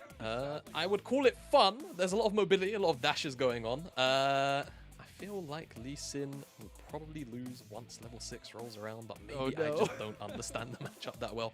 I mean, Lee Sin, when he was in meta, what was it, 2 years ago now? He was all about just wave clearing, moving with his jungler, right? Playing for 2v2s, yes. We'll see whether it's tonight finding it or not. I guess will dictate a lot of how this mid lane shenanigans will go now. I was going to say shenaniganery. There you go. But I suspect, nonetheless, fights. Just to give everybody clear, so we've seen it across a lot of the kickoff events. So we can't skip the ban phase, so we are just going through the bans. That's why nothing is happening on your screen as we're getting through it. But it's a lot of fun. A big matchup I want to highlight. We'll talk a lot more about each matchup, right? And I think that's what's so fun about this kickoff event. We just have, again, so much representation from all the teams and so many different varieties. But Knight versus Harder. Harder, the man who's just now coming off-season Solo King Challenge winner, was dominating people. And then you got Knight, the golden left hand, coming in and trying to make a name for himself, changing teams here coming into the year. So I want to see how he deals with Harder, see if Harder's able to bring it up tonight. And now that we're getting the final picks here, could be some spice. We got the Twitch Pike coming in for Remember Our Name, and the Ashe Callista for Team Make It Possible. All right, I was going to say they're just about picking in order, both sides, but it's going to be Hope on the Callista. I think they might be, honestly, in order. Yeah, it almost, we'll see. We'll see how they feel. You know, of course, there are no rules against just, role swapping in the game. So maybe we've seen weirder things than Callista support in previous weeks of preseason, so don't be too surprised. But Xin Zhao, of course, on his Pike. So I'm very excited to see what he'll get done in what is a very bruiser-heavy, very short-range composition on both ends. It's just the likes of Twitch and what pretty much Ashe who's going to be building poke. So does it really matter? I don't think so, Mazel. I think we're going to have fights from minute one. Hey, I got what I wished for. I wanted the Knight versus Harder Lee Sin Aurelia matchup, and that's exactly what I got. So, I'm a happy camper right now to kick off the LPL season, and especially the Twitch coming in, all of this just aggressiveness, as you're saying. It's exactly the moniker that crazy is our game, is our saying. So, love to see it coming out here early on. But talking a little bit more about the specific matchups, and we were mentioning jungle earlier. I think the story behind both these junglers is very interesting, right? You saw in the clip of Ning him facing up against Griffin Tarzan back in the day and having that huge moment, winning the world championship as well. And now you have Tarzan, the new king of the jungle, who in Ning's absence, has taken up that mantle. And Ning is now back here with the 1v1 matchup, the OG king of the jungle versus the current king of the jungle. I think it's going to be a lot of fun to watch out for. And we are getting kicked off here. It is the season kickoff event 2023 for the LPL, and we are in it to win it. Level 1, Spice for Make It Possible here. And love it. Love it. Get that gold, baby. Get that gold. 60 gold. That's huge. That's huge. You got your teammates there to back you up. You got gold for days. And that's the best part, right? Shanji has no flash, only has ghost. Imagine if he's there and tries to just capitalize on that kill. Just trying to overstep all of a sudden the entirety of make it possible. Just come out of the bush, CC him. Tarzan can just start W. He doesn't need to really start anything else, surely, to clear his jungle on Maokai. Could have been some good fun, but Mako, small gold advantage in the bottom lane. We'll see what he gets done with it. Now, WX, he walked into the wrong party, man. He just immediately wants the exit out of there, so he does get out. And I was watching the LCS kickoff event earlier, and it was something interesting brought up, obviously, the Maokai jungle here with the red smite, but he's getting oppressed out, and Hardy's going to have to try to come save his day. Tarzan has to flash early on. LWX gets stunned up here, though. Knight has his Conqueror popped. This is just a slaughter fest. Knight! He goes in with the flash. He gets the kill. He'll immediately be traded back. But this is exactly what we wanted. Keep this carousel turning as Mako... Oh, he canceled the auto attack. No! He's got to get the slowdown. Okay, it's fine. It's easy. Ash going to clean this one up. Even flashing. Oh, no! He's going to dupe him. Oh, no! He missed! The mouse, bro. The mouse. It's too good. Mako's so salty right now. In all fairness, it was technically a 50-50, right? He's either... Oh, he's still going to get him. He's still going to get him. No! Oh my god! Well, we promised you blood, guys. Welcome to the LPL. Happy 2023. This is our present as we get off into this show match. My goodness. Let's try to break down a little bit of the chaos that's happened already as we had Mako just going on a roam, level 1, not coming to his lane whatsoever, and now comes up with 2 kills. Yeah, and one thing I want to mention, LWX is actually going AP Twitch. He's got the support item in his inventory. Didn't catch that, so that's why he was up there. I was wondering why Jinjao wasn't up there, but there is our answer. 2 kills on the support Ashe for MIP. We'll see what bottom lane gold difference will now provide for them. So what I was going to talk about earlier, before all that happened, was the fact that Maokai, and what I was hearing heard through the grapevines, is he's one of the only ones that takes the red smite. Because, you know, obviously green smite is a little bit strong so far. But I'd love to see that adaptation, and Tarzan actually bringing it here. Don't know how it's going to work out in general. Breathe, maybe trying to give Ning a little bit of problems here. Flashes in bot lane. Mako, he has 2 kills, but he'll get shut down by Jinjao. Jinjao goes down. One more auto attack. It doesn't. That's huge. And that will be Jinjao getting out with his life. Yeah, that's a shutdown as well. So nice little bit of pocket change going in to Jinjao's back pocket on the pike, the farming pike no less. So he's going to be really scary. Not only is he going to be picking up extra gold from those executes on his ult, he is picking up all of the CS. So this is going to be a true assassin pike. Get a replay just to see how this one kicked off, because he just can't miss it. LWX trying to get it. I mean, flashing forward. Oh my goodness, that damage. Yeah, that's a lot to come down at an early, level 3 moment. It's so close. It is so close. Love the little zoom in from the observers, though. Make sure to get their reps in here as LWX back on the roam, looking for Breathe, who has been just proxy farming this wave this whole time. See if Breathe can make it out of here. They do have Ning on his way to catch him off. Yeah, it should be an easy cleanup kill, and it'll go over to LWX as well. Yeah, LWX picking himself that one up. And I mean, hey, AP Twitch. I've been on the upper end of that. Sure, many watching definitely have. So gold going into LWX's back pocket definitely isn't a bad thing instead of Ning's. Ning on the side of stole the chicken. He's the king of the jungle now, right? Like until the next chicken camp is taken, he has the title.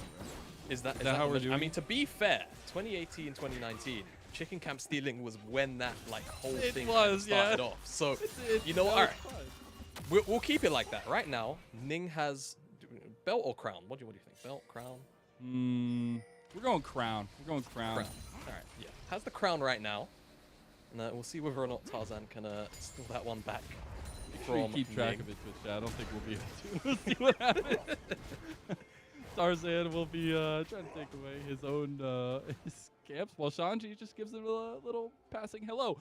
Love that both top laners have just decided we're passing ships in the night, except Shanji has maybe run into an iceberg here. It's a slowing iceberg that shoots arrows. I don't know how that works out, but Shanji with a nice flick of the wrist will make Tarzan flash for him. The knockback should be enough to clean him up. Maybe the kitty cat will be enough. Oh, it'll go to Mako. So 3 kills for the Ashe. Not bad. maybe start building AD Mako. Who knows? Honestly. We'll see. Presumably going to be, of course, the mandate build and such. But honestly, Sanji is pretty close. Shanji, rather, pretty close to getting out as now WF has found himself. Come on, leave him for the 1v1, man.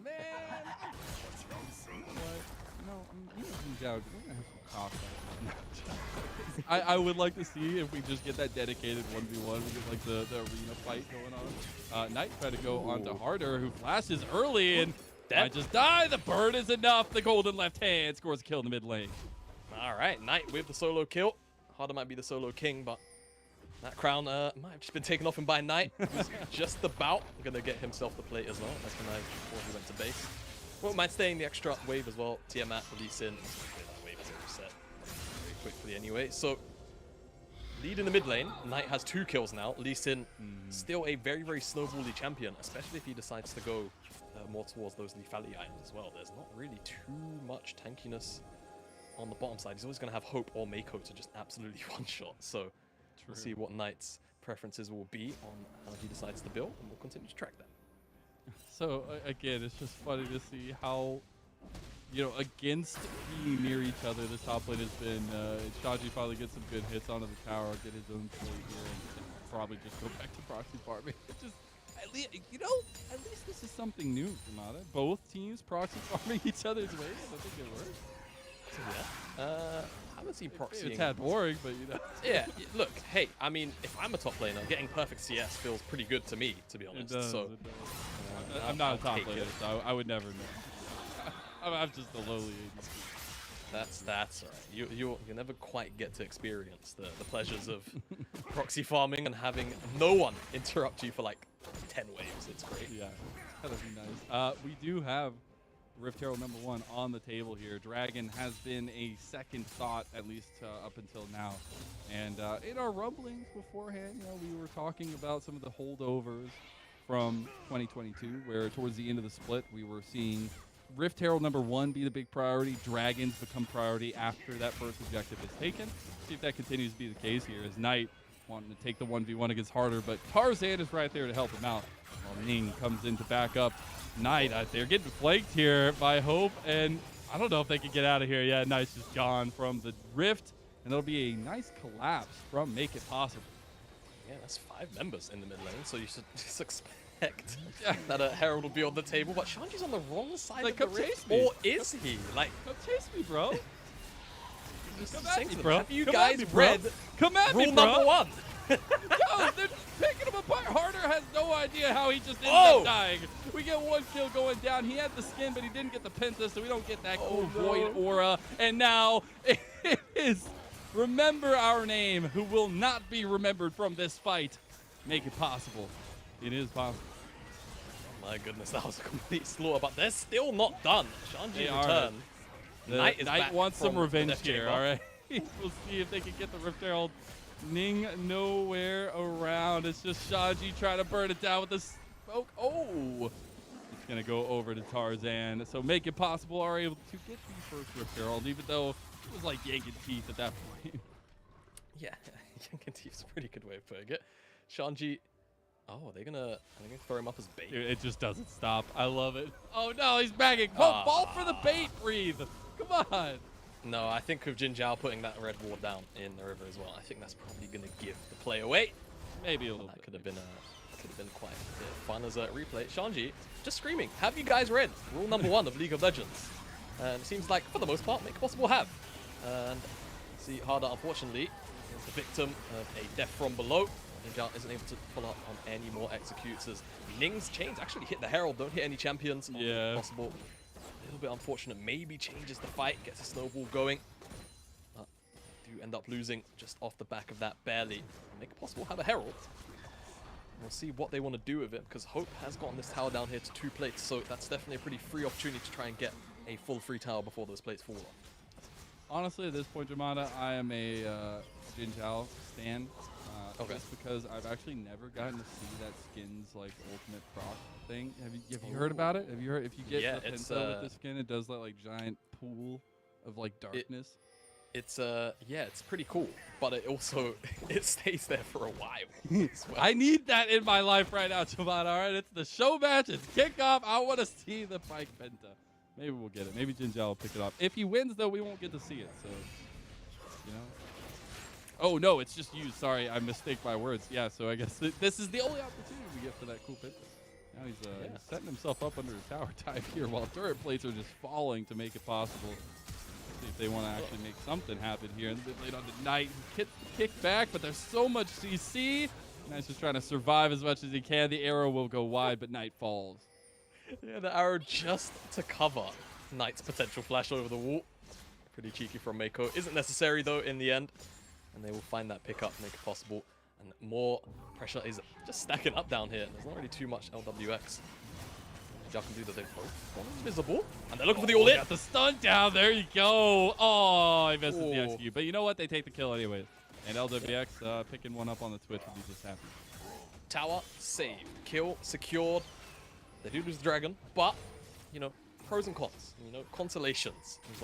However, Ning going for it. Steal. He wants to be into Tarzan's nightmares. He does not get the steal, though. Ning did steal the Nature's Grasp and catches Tarzan out with it. So Tarzan's life for a dragon. And honestly, remember our name, take them. Yeah, I'd say. Not too bad. It's about what they can get off the back end of it, right? They're getting this mid push right now. There's a pretty free play. But for Hope, he thinks he's got Shanji. He probably does at this point. I think Shanji's kind of overcommitted. Just takes the shot. LWX is like, thank you. Oh my god, we got mid lane action going. Ning has fallen. Remember our name. Falling apart a little bit. Breathe. It's just, how does this keep happening? They're just mirroring each other. It's literally just chaos. You know, you think you get a moment, and it's like Breathes under tower under Nexus for some reason. They don't have any towers dead. They're under Nexus though. Oh my goodness. Well, Breathe and Shanji both leading the CS department. Who would have thought going? So, the biggest thing for me, Jamato, is that I just continuously keep looking at the player cans, and it is nothing but smiles and laughter and fun, and I am loving it, man. I mean, absolutely loving it. And this is kind of stuff that makes the kickoff to the season so fun. And we get a replay of what happened to Ning, and it was an enchanted crystal arrow there to the tower. Just a nice counterplay from Mako. Well aimed. Last one was well aimed as well. Just Knight didn't end up flashing over the wall. Oh! As we're straight out of the replay. Oh my god! Okay, they get straight back in the enchanted crystal arrow steal. We'll get the kill. Ning is just on one right now, able to steal away so much and get so much use out of it. Yeah, all right. So, a couple of kills, traded back and forth, nonetheless. I think for now, if I had to give a scaling edge, this is always a tricky one when you've got so many Bruces in the game. Blue team's turret has been destroyed. Do we just count rods? Do we just count rods? I mean, is that what we do now? Is that well, the level if of? that's the case, if we're counting rods, then they're 1-to-1. So yeah, but there's 3 stacks on one of the rods and there's none on the other. One stack on the other. Oh. Shanji, No, 1v4. I think he's got the Shanji's gonna die again. I think. Yep. That'll do it. But he got the wave. So you know, who lost really? And now, now remember our name in the mid lane. Gonna pick this one up here, tier 1 over to LWX and Jinjal. So I think they're pretty happy to trade that, all things considered. We will continue to just see these rotations as people continue to look for picks. He's pretty tanky boy though with that rock invasion. I think he would have been in a little bit more trouble if Ning didn't throw his chains 180. But True. It's okay. Gets the walk out for some, you lose some, right? That's the thing. But we did actually end up getting that dragon down over a while back to make it possible. We have another Rift Herald coming up very, very shortly here, and dragon in 2 minutes. So it's surprising, but we actually have 1 minute time here before the next sort of bit comes on, and it's interesting to see, you know, the Ravenous Hydra priority for Knight, even though it was nerfed, still having that in high priority. The Night Harvesters coming out for both junglers. Honestly, it's a nice change, I feel like, to some extent, at least to kick us off. At least for today. We'll see once things Today is kick all off. that matters.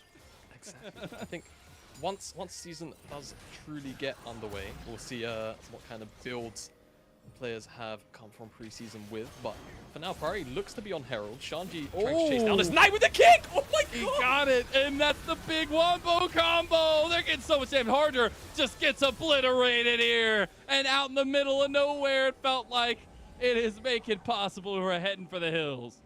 Yes, they are. They are running tails between their legs right now, and they are still hunting. They got Breathe though. And Ning. They do got Breathe in the bot lane.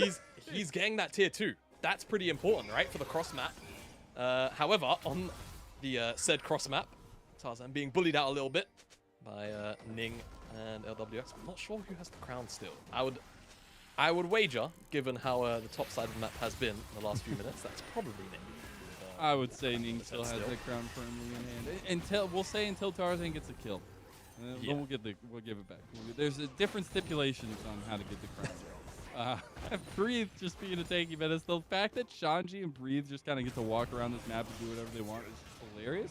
Jin Zhao does not want that to happen any longer, and he will eventually find the execute here, maybe just trying to get the kill itself to Ning, or Knight, sorry, and Knight does pick up that kill. So the Lee Sin getting a little bit more fed, but make it possible. Be onto the Rift Herald now. Possible. Pick up this Herald. See where it goes. Get what you can on these kind of cross maps, and I suspect with the hours pretty much all dead besides the top lane. Maybe they decide at some point, but I feel like it's going to be an opportunistic Herald whenever it does get used. Second Dragon looks like it's going to be going over to Remember Our Name, however. Scouting Arrow, going to connect onto LWX. Not going to do too much harm though. Yeah, we'll find the first dragon for Remember Our Name. Will we get the top lane taken down by Harder? Doesn't look like it, and it does look like Shanji's about to get dove again, or at least they're going to try to take some power in response to the bot lane tower going over to Knight. And there's the Rift Herald used to go ahead and make that so. Okay, we'll go in the top side instead. I mean, could actually just very easily see 2 charges end up being thrown down here. The Remember Our Name was actually on the bottom side, going for a recall now, but with resets, I think that charge is still going to go through regardless, so nice. Those wards, oh my god. Yeah.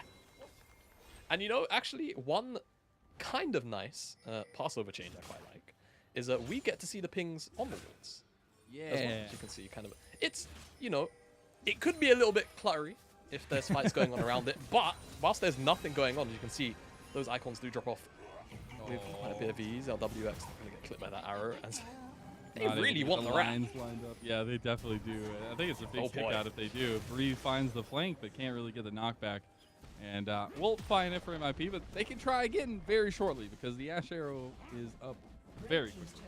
And especially the way that they make it possible for playing, they're just looking for catch outs with Mako, and if they can kill the target, they catch out. If they can't, get back away. What happened? Yeah, I can respect a little bit of tempered play, albeit not what I'm used to when we're here in front of so many aggressive players. Breathe, he's looking for this tier 2. He's probably going to farm the wave first, though. We got the Jack Show completed for Knight as his second item. So there's a little bit of representation from the off-season where Jack Show could literally be built on every champion it fell on.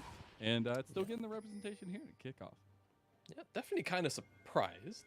I feel like on 13.1, the whole nerf was definitely to kind of tune it down for bruisers, kind of going, you know, damage item into Jack Show into more damage. Zhao, yeah, I don't think you're getting out of that one, buddy. I think Opes is going to take that one to the bank. Yeah, no one saw the flash. It's don't worry about it. We look away from those ones. We don't have replay technology. Don't worry about it. Just hope you don't get a replay of that one. Baron is up, though. Yeah, pick will just turn into a Baron. We'll see what the response will be. Ultimate is up from LWX, and I mean, Baron Pit, Twitch, very scary, but he doesn't have visibility anymore on the turns here. They're trying to bring Shanji up, but he's way far behind the play, and Baron's already gone, even if he got it been way too late. A little bit of sunk cost fallacy going on there. See Fate's Call utilized, does get the knock up on LWX, and this should be a quick cleanup by Make It Possible. Not quick, though, as Knight gets the kill back on Mako. That's a little bit of a shutdown there, but they will be pushing this in, even though Shanji is trying to look at a tier 2, plus maybe an inhib tower in mid lane. I mean, grand scheme of things, Baron in MIP's back pocket. Yeah, pushing in the top side right now. Knight, it's nothing more than a consolation prize. As, like you said, Shanji will be forced away in the mid lane, and he's actually here on the flank, looking directly at Hope's face. Oh my God, god, go down. execute! Bye-bye. Is this it? Is this the penta? Oh. It's not. It's not the penta. Come on, give it to us. Just I know, once. just let him have it. Come on, I want to see the effects. But it is another quick I make it possible where Ning is trying to stop some back. The Baron bust will make it not possible. You just watched everyone base one after another. It's like one of those old school TV shows where you just open the door, trying to find a prize, not there. Ning, speaking of trying to find prizes, actually just finds a dead Baron in the pit, nothing more. As a chase down is on LWX. Does lay out a nice amount of damage in return, in all fairness, but just not quite enough as Knight does eventually find the consolation kill. Again, Baron still went over to MIP. And they are definitely going to make a lot of things happen with this buff in their back pocket. Like, remember our name, the options are dwindling, shall we say, on what they could do to stay alive in this game. Find a way to make it possible against Team Make It Possible. But yeah, gold leads start to get a little bit out in front of them. Knight on this Lee Sin will be a crucial piece to the puzzle if they do want to try and get themselves out of this. But oh, shot! Oh, look at the moves, Jabata. He's too little sidestep. too Look good. at that. He's too good, He's man. too much He's too of good. a bigger chance to be hit by an arrow that close. Not I'm a gonna little be. sad we didn't get more proxy action, more highlights on the sideline action. Oh, harder. The kitties are everywhere, Tabata. They are just rampant right now, and doesn't really do much in the end. Just looks cool. I mean, hey, I like cats. Cats are cool. Do you like cats? I'm a cat. I love cats. Cats are great. So can't You're, complain. you're a cool cat. You're a cool cat. Hello, Knight. Oh, Knight with the kick. He got a little bit weird angle, but it might actually still end up working. The Enchanted Crystal arrow goes through Mako. Now really the only carry left. Arzan is trying to block for him here. Remember our name. I mean, they have breathed, taking down their base, but the fight looked good. Yeah. Oh. Knight, take it. Take it, Knight. Take it. Let's go. Hello. There's a flag. Okay, hello. Breathe. Oh, God. Yeah, run away, Breathe. He's burning. My goodness. That was bold. That was bold. Bold is one way to put it from Breathe. I feel like both these top laners have had a particular agenda in how they want to play the game today. They've definitely been very non-stop. Let's see if they'll be non-stop at this dragon as well. Someone spawned up. Kitty Cat's doing work here. I don't know. Yeah, the Tarzan pick, saplings, man. like it's saving grace. Literally just taking down their health bar. He has the ulti again. No way. Flash over the wall. Oh, Tarzan! No! If you have young children, avert their eyes. Oh, get him out in the show match. Get him out in the show match. It's fine. It's fine. It's fine. We will just put Ning on MIP next game. It's okay. Dragon goes down to MIP. That'll be second Dragon of the game. Tarzan's going to be missing that one for 5 minutes. But it is still Breathe in the side lane. Just being an absolute menace here. As both side laners have got their Roas up to 10 stacks. Taking a 2v1 right now because this is how we do things, and Roa exists, and you just get to walk around and exist and do whatever you want. He's level 17 in 25 minutes. Like he's gonna oh, so well. That's a lot of burst, a lot of damage. Mako gets wrapped in with no health. He's gonna go down. Looks like it might be my. Oh no, Jinjiao misses the execute again. Shanji's just running through here with the poison. Look how much damage Shanji's doing, but Ning able to get the double kill on the end of it. Nature's Gas comes through, but keep going way too far in for MIP, and Bree just dies again. So, hey, flash for Jinjiao. He doesn't have the ulti, but he gets the kill. When I said we may swap Ning for Tarzan when MIP go through, I take it back. Because all of a sudden, doesn't look like quite the same possibility. Pretty hilarious fight there. These cats. Oh my God. They're so strong. And not only that, because Tarzan's got Night Harvester in No. to the Demonic Embrace, there's so much. Oh, no. Oh my god. That was so if that close. hit him, I think he would have died. I'm just Yeah, gonna I definitely think throw it so. out there. But Night Harvester Well- plus Demonic Embrace, so much burst on these saplings, man. It's so obnoxious. Yeah, WX. just see that trigger pull on the top side. Yeah, you see, it just opens up so much damage. That is the power of AP Twitch, but beyond that, really able to offer more than just the health bar of Mako, which is still a big prize in itself. As Shanji running a Mac 9, which can't be locked down. And Breathe, you know, you can respect. Can't you? Still, You can he's respect still the Udyr. W key. He's still Udyr, but Still Udyr, still the run at you champion. I guess so is Shanji at the time. Enchanted Crusader was stolen quickly, used by Ning. Not gonna find too much of it. And, you see pings coming down from Breathe in the side lane again. He's got Ghost covered up. He's got everything. He's just gonna be looking to end the game by himself.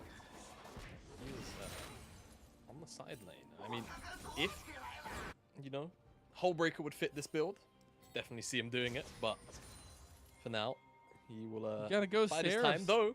Demonic he's gonna go Embrace. stairs. True. Rod of Ages. Why not?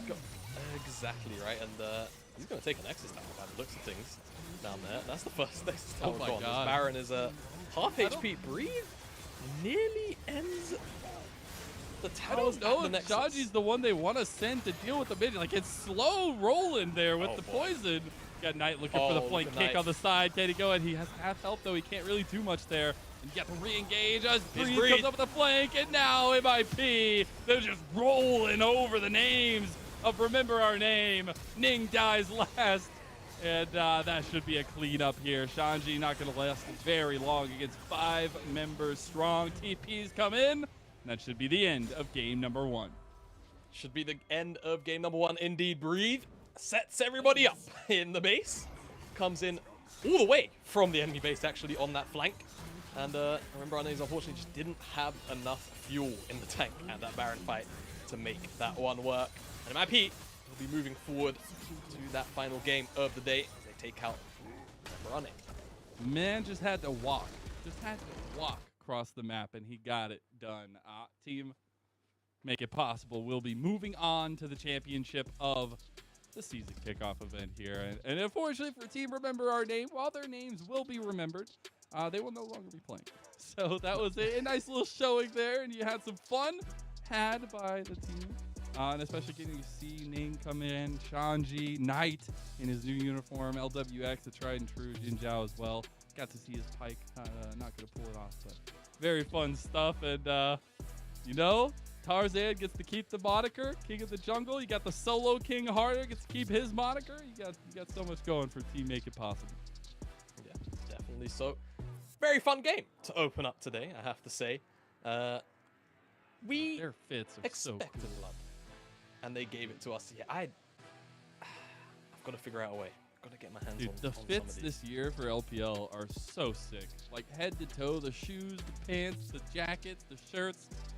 Oh man, it's just too cool. But again, huge stuff to be able to see these players take the stage, give us some fun. I mean, that was so chaotic, and I can't wait to kind of look at maybe the gold graphs, things like that, and see where we ended up. Because for a game 1 kickoff of the LPL, that's exactly what we were asking for. I mean, it was like literally double kills a minute and just fighting constant. Mako did not go to lane for like 4 minutes to start the game and came to lane with a triple kill. So like, why not? Yeah, not bad. And you know, if you thought that game was chaotic, next game's gonna have 369, The Shy, Jackie Love, Yagao, and Rookie. So if you like the blood in this game, I would anticipate maybe 2 to 3 times the amount of action that we just got in that one for the next. Yeah, and we should be getting the recap of the game here going pretty soon. Hopefully, get to see some of the breakdowns of the gold graph, the craziness that we did get to see, and I really want to see how much damage both Shanji and Breed did. Just just for my mathematical sense, just to see what happened. I don't feel like they actually did that much damage. All right, we'll look at tower damage. We'll look at tower damage for Breathe. Tower damage. Yeah, tower damage for Breathe. I'm sure. Give me my caveats. Caveats.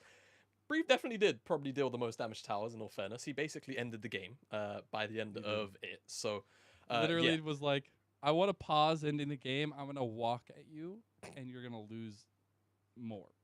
And just was like, all right, cool. I get to say hi to everybody, get to say hi to all his friends, and win the game. And the Udyr wins the game. It's the first time I feel like I've gotten to see Udyr actually play, and he comes up with the victory. Yeah, not bad. Okay, the damage number. So Shanji representing, maybe not Breathe. Yeah, maybe not Breathe, but Shanji, Giga Chad, almost more damage than AP to it. What? So, yeah, Night Harvested Demonic Embrace. I don't think it's the meta build, but it's certainly a build that's going to make you deal more damage than everybody else in the game. That's it. That's actually insane. Like, okay, You know I was what? going to make a reference to the Yuumi damage. I don't think it will ever be in the category of Yuumi damage, but no, pretty crazy.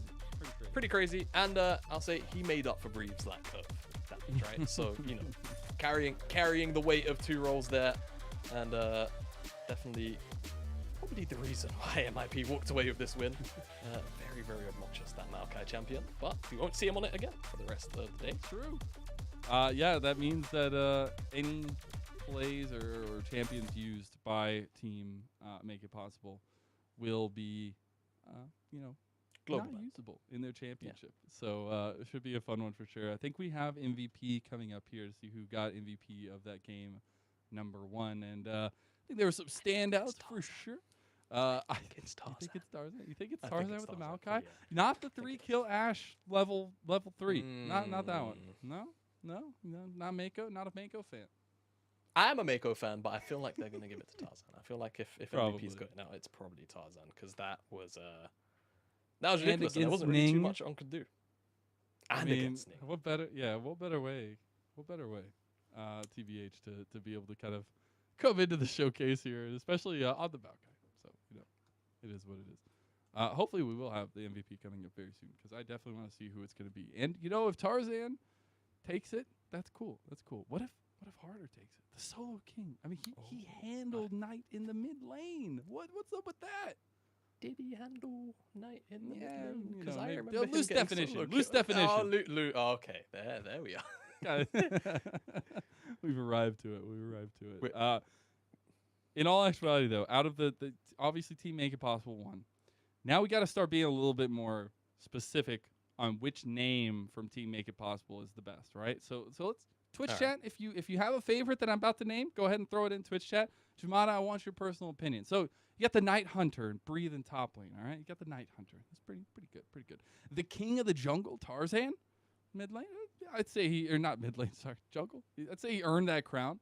The Solo King for Harder didn't get a solo kill. Solo King challenge. It works out. The Whispered Slayer. He sounds a little scary. Sounds a little terrifying. And then you have the Yuumi Lord, and we know that one's gonna win, right? So, which one's yours, Jamada? No one wants Yuumi to win. My favorite is I'll just take King of the Jungle. I think it's a classic, isn't it? You can't really go wrong with King of the Jungle. It's easy. Hey, you can't go wrong with Tarzan either. But that is it for our first game of the night. We are going to go ahead and send it to a break, as we did not have our MVP just yet, and we're going to get ready for our second game of the night, which is Team Time to Show versus Team Create Our Legacy. Don't go anywhere.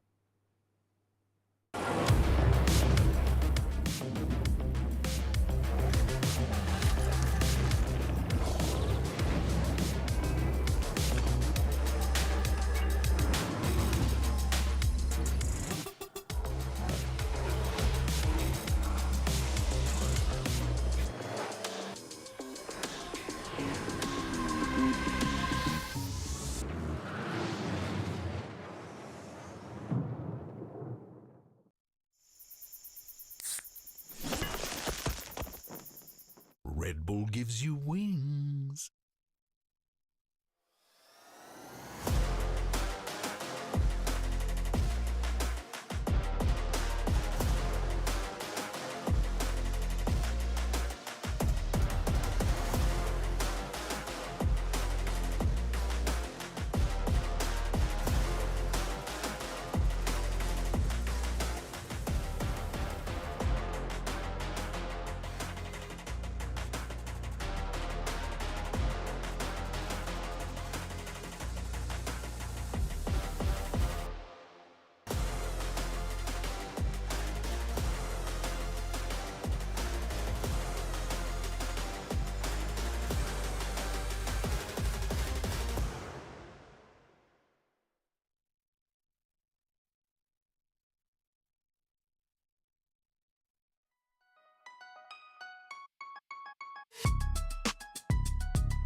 是蛮久没和王杰一起就是比赛打下路嘛。然后我跟他的话，首先我们俩之前打过挺久比赛嘛，然后可能默契度啊，包括也是比较熟悉，互相比较熟悉吧。所以说我觉得比其他队伍的下路更默契一点。我觉得我们队伍个人实力都蛮强的，我们中路是之前的一个 solo king 嘛，然后包括上路呼吸和打野他赞都是属于就是个人实力比较强的。我觉得我们夺冠应该绰绰有余吧。Welcome back, one and all, to the season kickoff event 2023 for the LPL. I'm Mazel, joined by Jamada yet again, as we have already gotten one of our best of ones out of the way. We actually got to hear from Mako there as well from the winning team. And we now have our MVP, Jamada. It will be Tarzan in the jungle. That Maokai, just too much damage, man. Yep. We predicted it, and it came to be. Yeah, Maokai was just a little bit too broken in that game. And no one could really deal with those saplings, man. Everyone was trying to get those flanks going. LWX, Jinjiao trying to get the stealth going. Walked into bushes, lose half your health bar. Turn right back around. You don't get to play League of Legends. Yeah, the Reds fight working out there for sure as well. I just looking at those damage numbers, man. It's actually insane. And the fact that like the Maokai was constantly pressuring everywhere, and Tarzan made it look real good. Something I've always loved about Tarzan is his pathing, his aggressive style in terms of he knows what you're doing in the jungle and he wants to upend that. And we got to see a little bit of that one this time around from him himself. Also, being back on LNG yet again, maybe looking for a little bit of stability there, and making plays like he did in that first game will help that. Definitely. So look at some of those stats as well. 66% KP, almost 30% of his team damage, 2%, 2.2% of that. That's crazy for a jungler. Even when junglers like Graves are in the game sometimes, or Diana, things like that, posting pretty damn good numbers, if I do say so myself. So Tarzan, definitely a deserved MVP out of that game, number one. Yep, exactly that. And it was a combination effort, obviously. But we could see some of the replays and some of the crazy damage that Maokai was doing, the consistent damage, if you will, and the setup for the team that we saw consistently. And also being a pretty core reason as to why Shanji was shut down so many times throughout that game. The demon that was the Singe in the top side, for remember our name, unfortunately could not stand up against the mighty oak, as it were. Tarzan, too damn tanky, too much damage throughout the entire game. And I can appreciate there were a lot of great night plays on Police and mid lane. I think we ended up getting exactly how you said it, harder with the Aurelia mid that ended up winning out in that matchup. But love the possibilities that were there for Remember Our Name. And moments like this, we get some crazy possibilities, but it all burns down very quickly when Breathe comes to town. Yeah, Breathe. Just on the side lane, so much. Roa as well, giving him that additional level. He was level 17 by 25 minutes into the game. That's a lot of free stats, especially since durability, right? Levels are worth more gold. I can't remember what the new figure is, but of course the old figure was somewhere around 600 to 700 per level in stats. Probably closer to over 1,000 if I had to wager a guess now. God. And when you're like 3 levels above everyone else, or 4 levels above everyone else, you're a little bit tanky. Yeah, showed up, helped Tarzan lock down everyone there. And now we'll be going into our second game of the night. Again, it's another best of one, this time with 2 new teams as well, as we have Team Time to Show, who we showed off a little bit earlier, and Team Create Our Legacy as well. And just go over some of the rosters here to get everybody prepped up, as it will be 369 in the top lane for Team Time to Show. We got Lian there as well in the jungle, Rookie in the mid lane, Huanfeng in the bot lane with Zhuo as well as his support. And Create Our Legacy was again the Shy in the top lane, XLB in the jungle, Xiaolong Bao. We have Yagao in the mid lane as well, and Jackie Love and Wink rounding out the bot lane. This is going to be a fun game. I don't really feel like I have much to say. I think the names on both of these rosters speak for themselves, top to bottom. I'm just looking at the mid lane matchup. I kind of hope we get a semi-serious matchup here. I don't think it's going to happen, but one can hope between Yagao and Rookie. I think little bad blood, maybe little old rivalries. Old rivalries, bad blood. But of course, you know, when you think LPL mid laners, some of the best over recent seasons, you think these two, plain and simple. So hopefully we do get, you know, sort of home champions for these guys. But of course, if anything's to go by from last game, we might not get that. But one can dream. Yeah, true. And I think as well, bottom side matchup to me between the AD carries. Of course, I think Huang Feng, Jackie Love, that's looking to be a very exciting bottom lane. Oh, absolutely.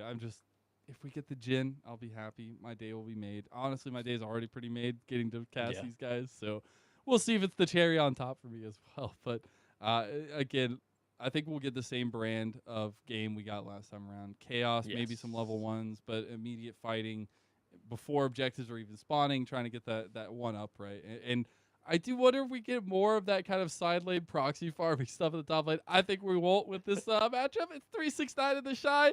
Feel like they're going to be going for some kills here, Jabata. That's all I could say. I hope so. I think it was the Marzia Cup, or it was the Weibo Cup, one of the two. We saw the Shy pulling out some pretty interesting picks from time to time during his time there, so he's not going to be shy about doing that at all. More about what 369 may answer with, I suppose. Again, I think it's just blood. And I think specifically, yeah, sure, I want to see a lot out of the mid lane, out of the bottom lane. You can't really look anywhere and expect very little in this one. I think the only place where maybe you could look to answer questions about is maybe Lian, maybe XLB. What exactly are they going to be up to in this game, right? We saw one very interesting jungle pick in Silas, and then of course we're very familiar with Maokai, but full AP on stage, you don't really get to see often. It's normally those tank variants. Maybe we get some more spicy picks out of the junglers, perhaps. True. And I want to go down some of these matchups and talk a little bit about background of these players, as I'm sure we're getting ready for the draft here shortly. But looking, first off at the top lane matchup, 369 versus the Shy, where you have 369. If you didn't watch the off-season documentaries, definitely go watch them, especially the JDG one. A lot of really cool info about 369 and Hope, respectively, and the ways that they wanted to kind of approach the game and approach the year. And 369, having struggled with some of his confidence issues earlier in the year, right? Having joined this new team, JDG, and having big shoes to fill, things along those lines. I want to see if that confidence that he gained by the end of the season, if you watch the documentary, you get to learn a little bit about that, if he continues that into 2023, and we still get that brand of the nines coming in here for 2023, and maybe a moment to kind of show that off against the Shy, who, again, Trailblazer is the greatest part of his name because he is that top lane Trailblazer for the LPL. He has been consistent. He has been somewhat chaotic, but it is a man that you can never doubt will be a carry potential. See, consistent maybe not the correct word, but when you put chaotic after it, I would actually 100% agree. Consistently chaotic is where I would go with the Shy. His ceiling is just so high, right? We've seen over the years what the guy is capable of. And I think, sure, season kickoff might not be the most serious tournament for the players per se, but coming into it as 369, you come in, you put in a good performance, you're feeling good about yourself, moving into the weekend ahead, and of course the season ahead, as just a nod to, hey, I had a really good showing here against, a top laner who most people have a fair amount of respect for in the league. Yeah.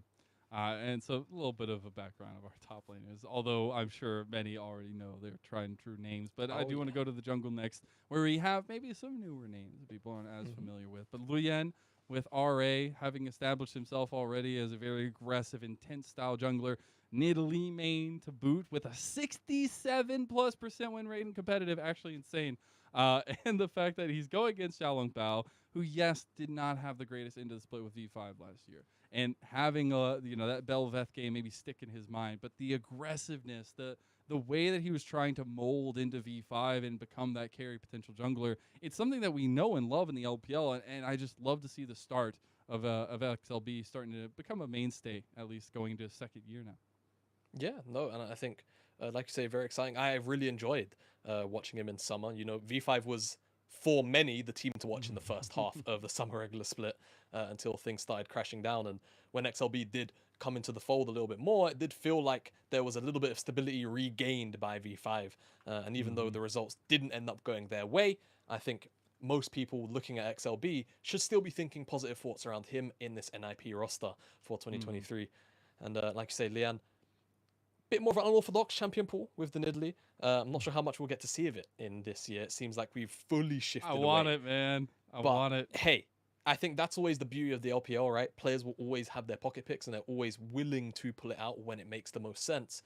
And hey, maybe we get it here today in this opening game, right? Everything's on the table. Nothing's off the table right now for both of these teams. So it could just be comfort to open out for Lian. This next part is just funny to me, where you have the Farm King rookie, which is the moniker they've given him to start the season off, and you've got the Emperor of the Sands, Yagao, coming into the mid lane, and both guys, right, changing up, having been at the top tier of mid laners in the LPL, and still are, right, and having to change teams, having a new season upon them. Love to see that this is the first matchup we get between both these two guys who have had such storied careers, maybe not as of recently, right? Yagao, obviously, recently having great success on JDG, but specifically, you know, the Worlds Trophy, the getting back there for rookie, getting there for Yagao, it's something really interesting to keep an eye on, and especially going into this year, there's so much riding behind these two guys in terms of their own pride, their own stories, and that's something I'm super excited to watch. Also, rookie, just gotta see that man lift the trophy again. That's all I'm saying. A little biased maybe, but just you know, just has to.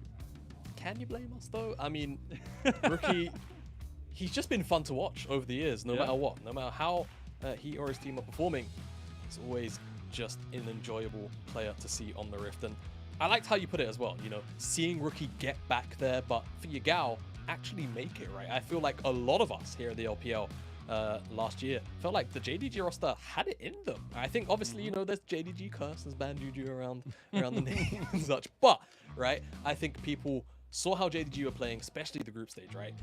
So dominant moving in to the knockout stage of Worlds last year, and then just falling short at T1, not pulling off the performance they really wanted. Got a sting for Yagao, but now on this, you know, new coveted super roster of Bilibili Gaming, I feel like the aspirations, the goals, they're just as high for him. Yeah, there's a lot left to be proven, a lot left to show for both these two guys. But let's go ahead and transition to this bot lane matchup, which should have a lot of fun in it. It will be Hwanfeng versus Jackie Love. Both carries really wanting to put a shine on 2023 that maybe wasn't necessarily there in 2022. And obviously, both guys having such storied records. That's the thing about this kickoff event. We have so many incredible names, as well as up-and-coming names in it. But just the fact that we have Hwanfeng versus Jackie Love, two tried and true ADCs of the LPL, having both their highs and their lows. And now it is the Lion Emperor Hwanfeng versus the Fearless Reaper Jackie Love.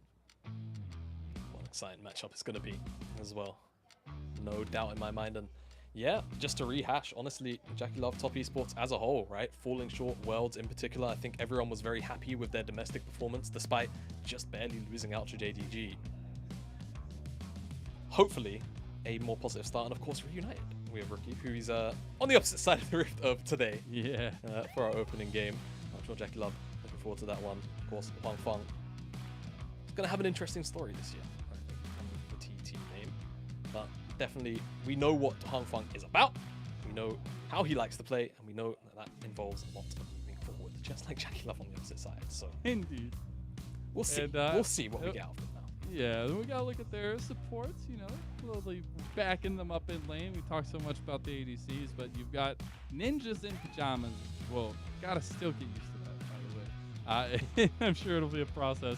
And then we got IG's Wing to round it out. So interesting names in their own right. The Unbreakable Shield for Joel. He's a very big engaged tank player, right? Like top 7, top 6 champs are all engaged tanks. Nautilus, Braum, Leona, everything along those lines, right? So the Unbreakable Shield fits him right. Me, I'm a fan of Wink the Groove.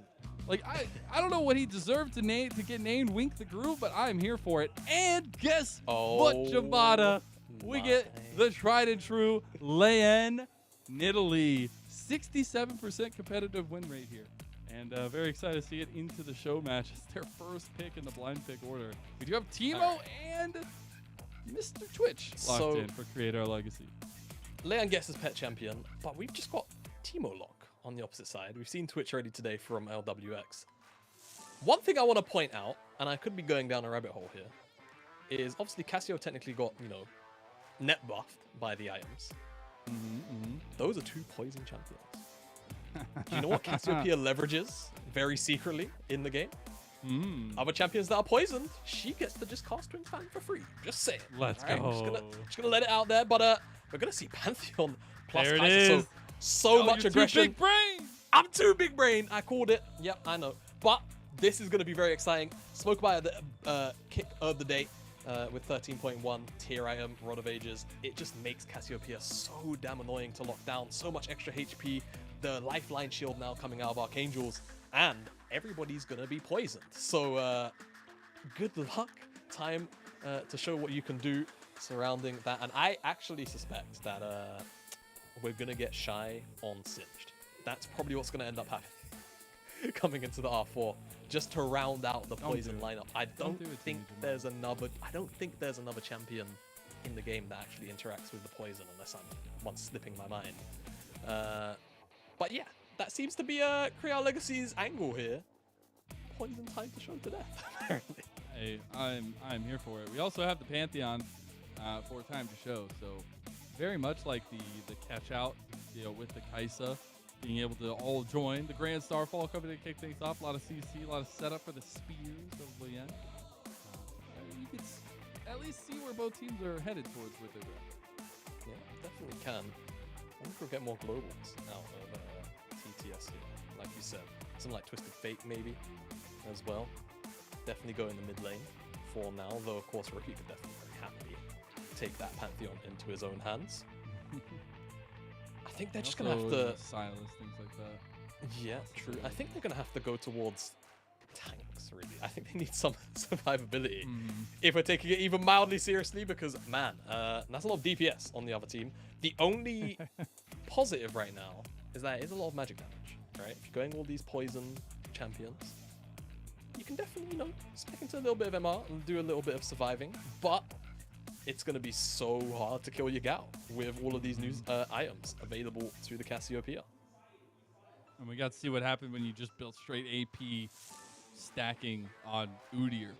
So what happens now with the Cassiopeia? But we have the Victor locked in for Create Our Legacy. So again, just AP, AP, AP, AP. AP, AP, AP indeed. Oh. This was a pick in the preseason that was like ridiculously shy, off-season rather, right? The Demacia Cup in AST. The Fiora was so heavily picked, but this is what I wanted. We get some craziness in the top lane potentially. The Cho'Gath gets locked in here for time to show. Yeah, time to show, giving us the Cho'Gath. What else will they give us now as well alongside this? Playing with the idea of Viego, and we will get Viego. Okay, and that's probably lane Viego, right? I would imagine mid lane Viego. Yeah, mid lane Viego.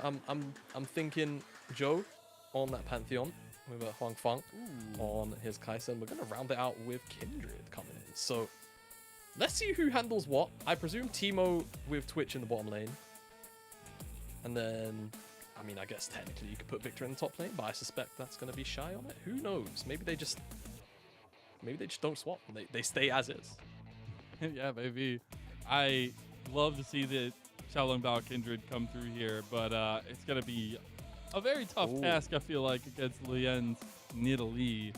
We did get some change-ups here, so it's the Victor Twitch. I'm going to guess that Wink is pulling the support Twitch strat out that we saw in game number 1.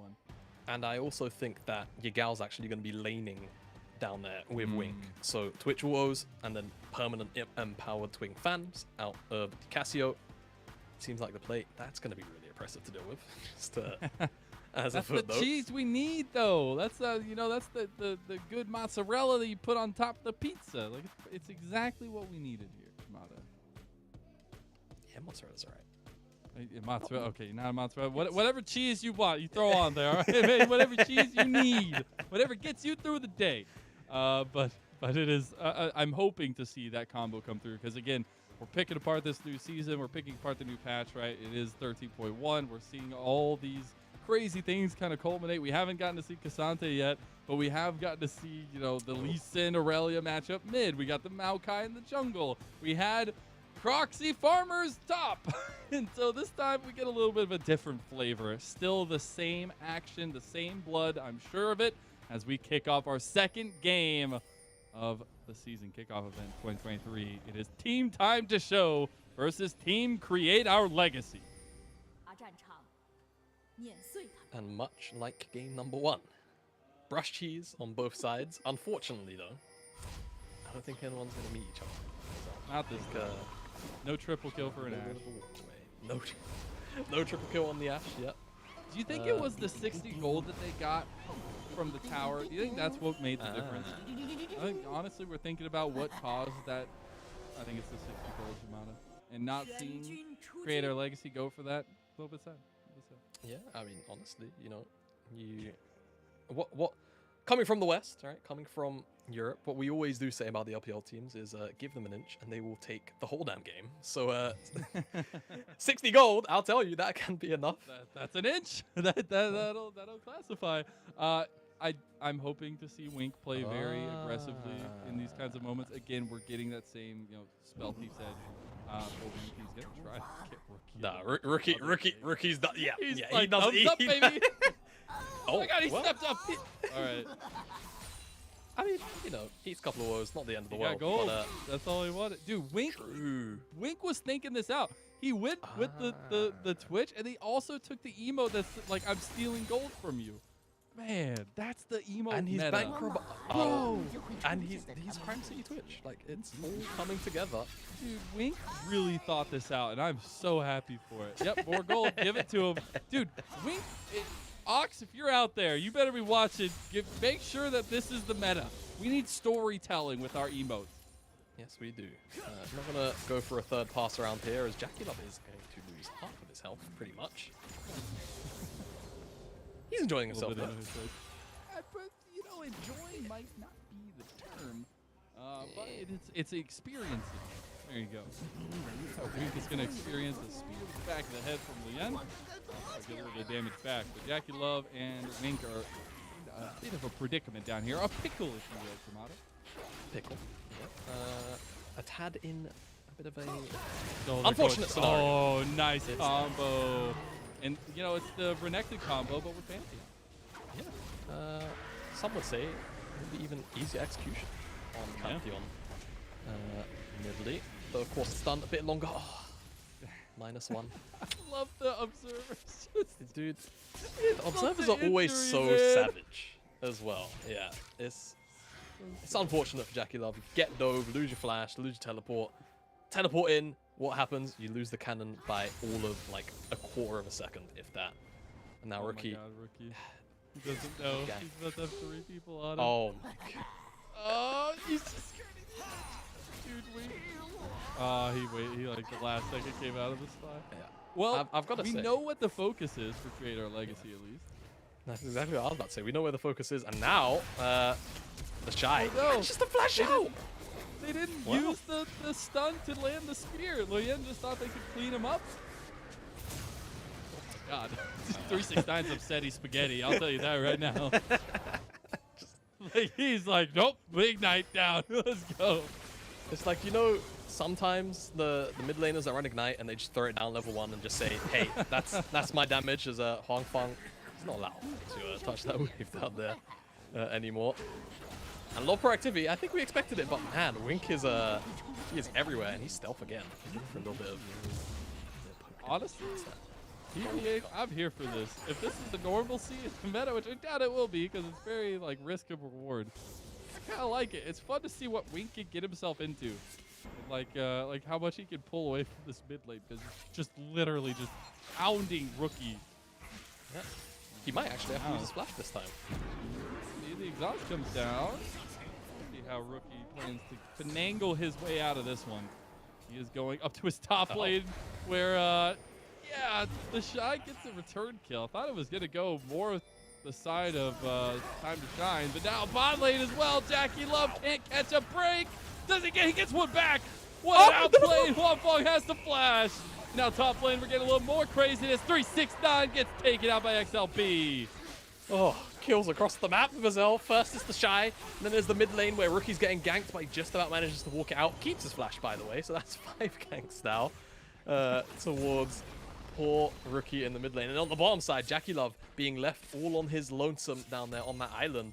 Just can't survive the 2v1 versus Joe. Though, gets himself the trade kill, so not so bad, as we get the replay of what happened in the dive in the picture-in-picture. And oh, that's... Lien just walks it. Yeah, Four just walks up, tower swipes. shots. I mean, honestly, kind of unlucky he takes that last tower shot. I think he was pretty much on the cusp as a find XLB. Oh, they split. They split their focus a little bit, and that means Leon might just die here. Wink flashes for the kill. Of course he does. Woe just finds himself out of dodge and out of time. Not even gonna get Wink in the end. And the poison is enough to help Xiaolong Bao pick up a second kill of the game. Oh my god, it's a disaster in the bottom side. Like you said, just split focus. If they pick on XLB or Wink, respectively, they'll just die, right?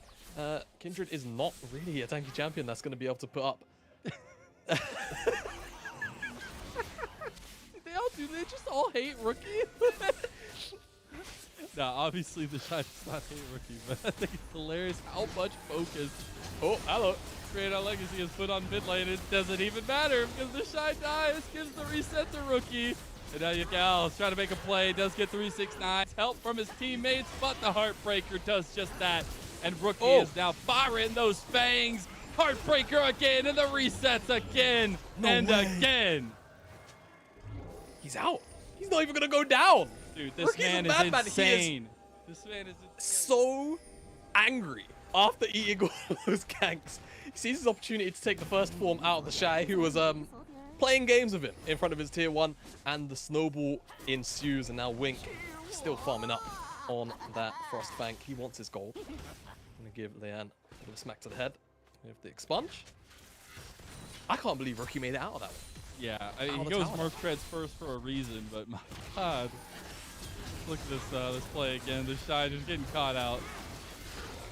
So just briefly steps too far forward, eats the spear, full combo, and Yagao sees the opportunity to take out 369. The issue is once he's in, he's in. There's no way for him to get back out. And Rookie takes the opportunity to flash forward with the miasma. Doesn't actually clip XLB during the dash or stop him from dashing initially, but still has the DPS. Oh no! With the poison to get him out now. Blast over the wrong angle. No! He gets out. He's out. Nice. Got the pounce. Big. And that spear almost connected on the back end. Always feels the worst. There's a... Oh, wait. Nice. There was a nice Chaos Storm, actually. And he's now just trying to clear the minions out. I don't think they'll be too much. Unless they want to force it. No, I think Jackie Love can keep the wave here. They'd have to walk through. And for a second, I actually thought that Joe was channeling the Grand Star Fall, but it was just the recoil animation. Herald on the top side, though, will go down to XLB. So they're responding to Jackie Love absolutely suffering down here. And I'm sure he'll be rewarded soon as well, right? Surely. After all of the tower dies, he's had to ensue. Maybe he'll get the Herald, right? And there's the copium for him. I could see the copium angle. I could see the copium. But right now, the hopium angle is the 2-0 double carries of Quan Fong and Rookie for Team Time to Shine. Rookie, though, has to use Heartbreaker out defensively, and that's what the Chaos Machine might come into, is create our legacy moving in here to fight some out-positioned Time to Shine. I don't know if you can use their name plurally, but Yagao, oh, that's a nice lane for fight. I don't know if it's going to save too much. Blast code over the wall. Oh, no!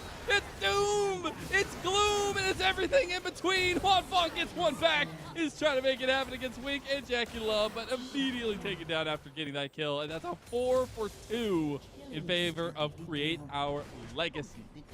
Oh, it's a complete slaughter, and I really want to know who hit the blast cone there. Dude, I gotta know. I have a feeling there may have been an imposter among us in that play. Emergency meeting!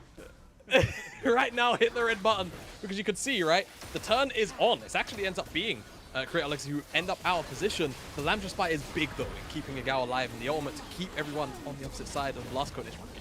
It was Rookie. He wanted to go in. He just didn't have any resources to do it. They just said, you know what, screw it, we're going in. We're going to send our bodies. We've got it. And unfortunately, that decision sends everybody to their graves. And Create Our Legacy all of a sudden have a bunch of kills in pockets of people who are definitely, well, desperately in need of it. Jackie Love now actually has a bounty on this. A little strong down there. Nice shutdown would go over. Rod of Ages is completed for Yagao now in mid lane, so we'll see how that stacks up a little bit later on. It is going to be that Seraph's Rod of Ages combo, as we see Xiaolong Bao in a bit of the brunt of the duo. Honfar follows that up as well. Not going to find too much there. Gets a quick back. Oh, almost died to the spear there. Not going to do it. Hey, all calm, cool, collected. Easy. Yep. Pretty close, those. Oh my goodness. Bit of a damage check there. Yeah, I mean, he's had enough, right? He suffered the first 10 minutes of this game. How many tower dives? 3, 4? Now his first item. Close. It was close to 5. Could have even been 5. Oh, but he's having a little bit of trouble here. Oh! Well, you know, you get out of line. Yeah, knowing not to take that 1v1 next time. Yeah, I mean, he did take a tower shot, and I think that definitely skewed things away from the rookie's favor. As we haven't really had much of a look up in the top side, but as we just briefly pan back away, nothing should really go on down here. I think Shy's building hearts from Timo, which, you know. Banger. Banger. That's what I'm saying. Yeah. I don't know if that's the right word for it, but that's what I'm going to stick with, all right? That's what I'm We'll going see with. We'll see where that build goes. All right? That's a one to watch. As remember beginning of the preseason when Hearthstone was just picked up by every champion, just like Jexo was? And every champion just got gigantic and huge. What? Yeah, you know, I'll walk right over that one. Yeah, speaking of huge, that was a huge something from Joe. I have a certain Pantheon main in my life that you know, representative in that play. Oh, got Jackie Love. Oh, executed by Luyen. Nicely done. And the Lambs' fight came through. Yagao has to go over the wall with the flash. A little bit late on the follow-up from Luyen and Rookie, but they wanted to anyways. And kind of running away with this one right now. Our time to shine. Even though they're behind in gold, it just feels like momentum is definitely in their favor. Yes, definitely. But I wouldn't sleep on the scaling aspects of our blue team here. Great Alexi. Don't know why I forgot the name. The moniker for a second. You didn't want to just call him Cole?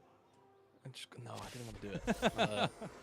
All right, Shy Will has made his way up here. Does get the stun. 6-9 doesn't even follow it up with the rupture there. Not able to do much back. The grasp.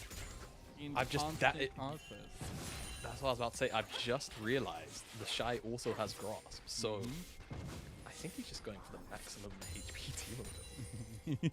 Hey, you kill him over time. All right, you don't need to kill him in a burst. I wonder if he's gonna go Titanic Hydra set, just for all of the added. Which, for by the way, any Mundo abusers. Oh! Tried to get the E. He tried to chomp down on him. Not close enough. Not close enough. No yodel. Bunny gets away. Yeah, no Easter Bunny yodel. 369. Which makes skin selection argue. Oh. Oh no. Oh no. He ate him and he didn't do that. What? It didn't kill him? Oh my god. All right, Heartbreaker comes out and kills Wing. So, you know, they're munching tonight. Colin Bell might be able to get out of this one, but it's not looking likely. Jackie Love will die as well. Oh, the Shy almost gets taken out by Rookie. And this Viego pick's really starting to come alive here for the mid lane. Yes, they are indeed. I mean, so much action going on there. I'm not even sure really how to digest it. And whilst it was all going down, Jackie Love goes back to suffering. He's no longer in a happy position. Well, that's just unfortunate. Not much to say about that one. You walk past the brush with Nidalee in it. You're gonna die as a rookie. Oh my god, things are falling apart here. We're off the rails right now, Tabata. On Fong does get out with his life Luyen as well. Rift Herald was boldly started by Time to Shine, and it'll be cleanly taken away by Create Our Legacy. Indeed it will. And now, where will that Herald go? Because a lot of towers up and available. Mid lane tower definitely feels preferable just because there's not really a lot of wave clearing in the game. So take that one down. It's always going to feel good to try and rotate over to fight sooner. Exactly what's going to happen. They'll take this tier 1. I imagine no second charge will come into effect. Members of TTS should just about make it in time. What do you think about the Rift Herald change? The damage lowering. Where it's not like Yeah, two plates I mean, now. It's like one and 3/4 or something. 1 and 3/4. I mean, it's kind of interesting because, you know, as far as balanced philosophy is concerned, it feels like they're always trying to give a little more agency to the top side of the map when and where they can, and usually that comes through the Herald. So nerfing it feels a little bit interesting, because I know they wanted to obviously improve the agency that the top laners felt like they had. Rookie versus the Shy. No! Yeah. The Shy! Oh, he goes down. So, slight mismatch. Brotherly love. You know, the Shy building a lot of HP. There's a particular item in Rookie's inventory called Bladed Durin King, which likes to chomp down on a lot of high HP targets. So I'm not sure how well the Shy is going to be doing in that 1v1. You know what, Demona, since we have that, I mean, after this, we'll do it. If Wink is able to find the damage on the wall. It's so close, he's burning down. Ah! He's dead. Got it. Okay. He's go down. Lien flashes Whoa! on the wall, and it's Okay. instantly petrifying gaze taken out. And yeah, that's how that goes down. What I was gonna say is I wanted to take a moment to appreciate the time we did have with the Shy and Rookie on the same team. No success, but you know, it was nice to see. And now Rookie taking out his anger on the Shy going into 2014. So it works out. And he's picked Teemo, so I feel like it's an okay punching bag. Yeah, definitely. And I think my prayers are being answered. I don't think he's gonna do it again. Unless he might. He does have Ghost as well, the Shy. Could have opted to try and run Rookie down, but I think with Rookie having Ignite and already seeing how that first 1v1 went down, he's just not quite willing to step up and try and make that one happen. And Ravenous now. Well, he doesn't have Ravenous. You know, mid lane now is at least the focus. Jackie Love immediately flashes out. Might still die. Huafeng has Killer Instinct. Tried to pull the trigger on that Rupture, does miss as well. The Spear execution misses, and after everything misses, Shallow Bow does not. It's the kill back. Yeah, pretty easy to just run down that Cho'Gath there, and I think Huafeng makes the right decision. If he goes in, Lamchus Fight just gets called, and he's kind of just in a really awkward position where he just has to come and bait them out. I feel like that would definitely put them in a bit of a too poor place to really give any answers after Lamb Respite actually ends, and they also probably don't know where the entirety of Create Our Legend were. So I think definitely making the right call to not dive in, and 369 is the victim of the play. Jackie Love stepping up with Wing. Does get a lot of big damage. Flashing forward. Lien gets so low, he heals up though. He survived. Huafeng flashing over the wall, and Create Our Legacy is just running him down right now. Woe can make it out. 369 has arrived. The Rupture will connect. The Shy is just being a menace here himself with this ghosted up Teemo and the grass procking over and over again. Just gonna force this into the tier 2 tower. The spear goes a little bit wide. The Shy is just so damn tanky. Like, honestly, it's astounding. It's astounding. I mean, the thing is, right, he's playing against Cho'Gath, who has sustain in his kit. So he was just farming those stacks up there, man. Like, he probably has, what, 30-something already, if I had to wager a guess. It's the Shy. I will go out on a limb and say he was farming those stacks quite efficiently. He is maybe efficiently about to die. I don't know if that bait is enough, though. Rookie wants to get the Heartbreaker. Oh, he wants him.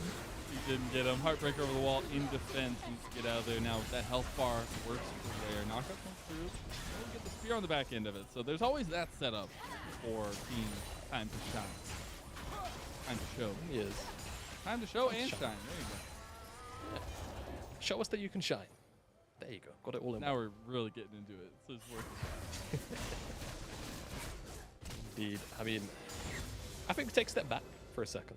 Items, right? I think items definitely we've spoken a lot about on how we expect things to change. 369, however, is just going for that classic solo queue. I'm going to try and one-shot somebody build for a belt, but so B is going for the good old I have practice there and I might get one-shot build. Oh, he got killed. There you go, Jackass. Huafeng goes down immediately after. That's a double kill for Jackie Love on the Victor. It's a spear for it, though. A little bit of payback in return. The Shy still doing the Shy things right now. Bringing out the trailblazing picks, as if we were. don't know if this is where he wants to be, but maybe it is. As the Heartsteel procs just keep going, the grass procs keep going, and he's going to take down 369. And essentially, Lien, as Wink has come up with the flank here, and double poison is just enough. Here comes Woe into the poison and quickly burst it down. The burning will be enough, and that'll be a double kill for Wink. Yeah, double kill for Wink. AP Twitch, we saw what it could do last game, and he's also got a crown already, so he's going to survive all of that. 369. He's out. Oh, he's waiting for the shy. Oh, he's doing it. Dun, dun, dun, dun, dun, dun, dun, dun, dun. 369. He finally got his revenge, right? He finally got the chomp. He wanted it earlier. Oh, but he doesn't have the chomp to steal the Baron. Oh, no. Oh, nope. Rookie's getting the resets. 2 down. Oh, my God, Rookie. There it goes to Shallow Bow, but immediately it's just chaos and catastrophe for Create Our Legacy as a triple killed Juan Fong. Oh, boy. That's a lot of kills going over to that Kai'Sa, who is very close to picking up a couple of core items as well. So we'll see where all of that gold goes. That Baron call, perhaps not the greatest in the world. The Shy getting caught out on that rotation just kind of meant that the rest time to show. They also just come in and just clean house, specifically Rookie on the side here. Just a nice pincer movement from both sides. Even though 369 is quite low, he finds a knockup. He does really think much in an answer afterwards too. Yeah. Just hard to answer that in that position when you get pincered from that kind of angle. You're already in the pit, your resistances are shredded. And once Rookie gets access to that first form, the Heartbreakers just continue to roll. I think that's Yagao get caught out a bit early. Wink does have the tankiness with that crown. Worky on the back here is the Cassiopeia right now. As the Heartbreaker over on the Wink, and Wink goes golden. I don't think he's getting out of this one alive, and that'll be another soul taken. And Rookie resetting himself, trying to get over here on the side now as well. He's invisible. He's getting on the flank, but already. Oh, no. no. Look at the back line. Yellow Bow pops the Lamster's fight. It's just in time, but it's not enough to save him. Maybe it is. The Heartbreakers are still reigning true, though, and the Shy, the last man alive, goes down. And the Rookie, I say the Rookie because he's playing as the Teemo, who is the Shy. Last form he takes out that team fight, and he is just too damn strong on the Viego. Honestly, such a broken pick. He knows what's going to be happening in these games. He's just himself, you know what? I can play every champion anyway. Just go ahead and take it. Now Yagao getting run down here by Huang Fang. But yeah. Oh my God. Yeah, not the best. Or I'm brightest glad they're idea willing to I think throw I've their seen. lives away for this stuff. They're So am I. really just gotta go at it. Speaking of, Rookie? Okay. Oh my God, I'm throwing this out. He's burning so heavily. Oh, the tip of the laser beam will claim the kill, and the 7th goes over to Jackie Love now. yeah, So, bit of a rubber backstab. Yeah, a little bit. It's okay though, you know, all's fair in love and war. And I don't know which one this is, but it's one of those. And 369 has been just baiting people with these ruptures and waiting in bushes. Oh no, he misses. Oh, if he hit that one. If he hit it, he gets it. He still might. Oh, he's too slow. No! 369. Best laid plans of mice and men. But the problem is, Create Our Legacy have a rat. Oh no! I don't know about this much well. Just go back on him. Ignite on Jackie Love. No, he's not gonna make it. He can't. Oh. Wink is just silently 10-4 right now. Yeah, he is.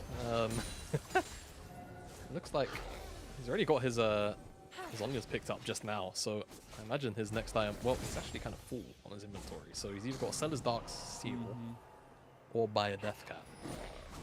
So see what he ends up doing. At 8 stacks, you might as well just upgrade it just for the cost efficiency. Might as well.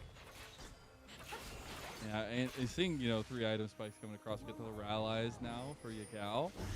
And I'm really starting to think, like, it's just instant deletion, but it's both sides, right? Rookie is definitely looking for those resets consistently and has been able to find it. I think the only thing for Create Our Legacy here is we have been seeing the Shy play very far away from the game, and now it looks like Time to Shine are really trying to take a 5v4. And it might not work out for them as they already lose their jungler. And not much to speak of as the Shy is now coming in behind them as well. And 369 playing pretty back, at least on the flank. Might be too much of a flank though here, Jamada. I think he's going to find the Shy out at least, though. They might be able to turn this one around onto him. Oh, he's burning, and that's it. Instant deletion. Woe gets the execution from the Q. Hello, Balgo. Very aggressive here to try and take down 369. Oh my god, he does so much damage with the Kraken Slayer. Huan Fong maybe caught out Killer Instinct. Wink getting so low, but so is Huan Fong. Rookie just wants the resets. He wants the gold. He's going over the wall, gets the stun. Doesn't have the angle to get the Heartbreaker onto Wink. Just yet. And, you know, I want to derail the conversation for a second before that fight ensued, because 369 was almost actually 3-6 and 9. But he got an assist on the Shy, so now I'm sad. Not anymore. Don't let your dreams be mean. Don't let your dreams be mean. Take the lesson from this one's gonna still have to be a dream, because it can't come to reality anymore. That is true. Maybe we'll get that in the season. Wait, the potential bait here from Team Time to Shine, as they have been doing the entire time, right? Like 369 has just been looking for ruptures from bushes over and over again. Whereas it definitely feels like Create Our Legacy are playing more standard style. Like we just want to push together and win the game at this point. I don't really blame them, though. It gives Rookie the opportunity for some pretty easy resets. Targets can be bursted now. They're just doing the Baron. This is an interesting call. I feel like it's kind of obvious now. Exactly, how obvious? As they're going to have to walk into a couple of spears, Cho'Gath ruptures. Rookie's going to have to blow his Heartbreaker, though. Kind of huge. Oh, no. Resets there, and now they're just getting picked apart. Shy's just walking at Woe, forces the flash. Lien is now flanked because the Shy has popped his ghost. And that'll be another kill. They're finding an engage on the backline now. Rookie and Huan Fong, and they just get taken out one by one. It's like dominoes falling down, and Create Our Legacy are doing just that. Baron on the table. Yeah, it is indeed. Baron will go into the back pockets of Create Our Legacy. Not a single member dies in that exchange. And you have to say, you know, creative Baron attempt from Time to Shine, but Time to Show rather. I mean, Time to Shine. It needs to come very soon. But gets turned around on the Shy on what is a very creative Teemo build. Finds himself a flank and runs down 2 members. Dude, I don't know, man. It's starting to work. It's starting to grow on me. All right, Jamada. I mean, he's winning the side plays. Like, his build might be crazy, but that's just what we like. As crazy as our game, Jamada. Crazy is our game. And, you know, how crazy is it if it actually works? You know, like, there's got to be a scale to it, surely. As a whoa. I think he's going to ult and then over it. Jashai's just going to go right at them. Dude, he does so much damage. Yeah, what? Oh my not even AP. Why does he earn that much? It's the hard steal. I mean, yeah, he is at 4k HP now, right? But my goodness, like to see a Teemo with that big a health bar. Do it. Hello. Oh no! Wait, oh, we got him! What? Yeah, so his body was gone. His body was in the air, and Wink was like, "Nope." All right, it just looked funky because of the recoil animation, but that was still pretty hilarious. And now they're just gonna be able to open up the base again.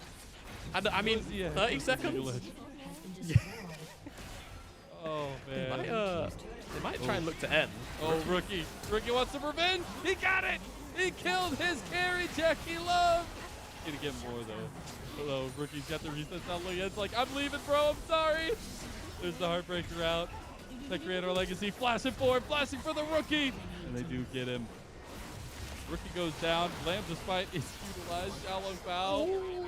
Doing miracle working stuff right now in the base of Time to Shine. And it will not be that, as the legacy has been created to push the team to the Grand Championship of the season kickoff event as the Nexus goes down. Rookie, Time to Shine fall. Rookie, team gap. bit unfortunate for him. But he gave us a pretty good performance. And speaking of really good performances, that man on your screen, Jackie Love, really suffered a lot. He might be my teammate, you know, but it's okay. It's okay.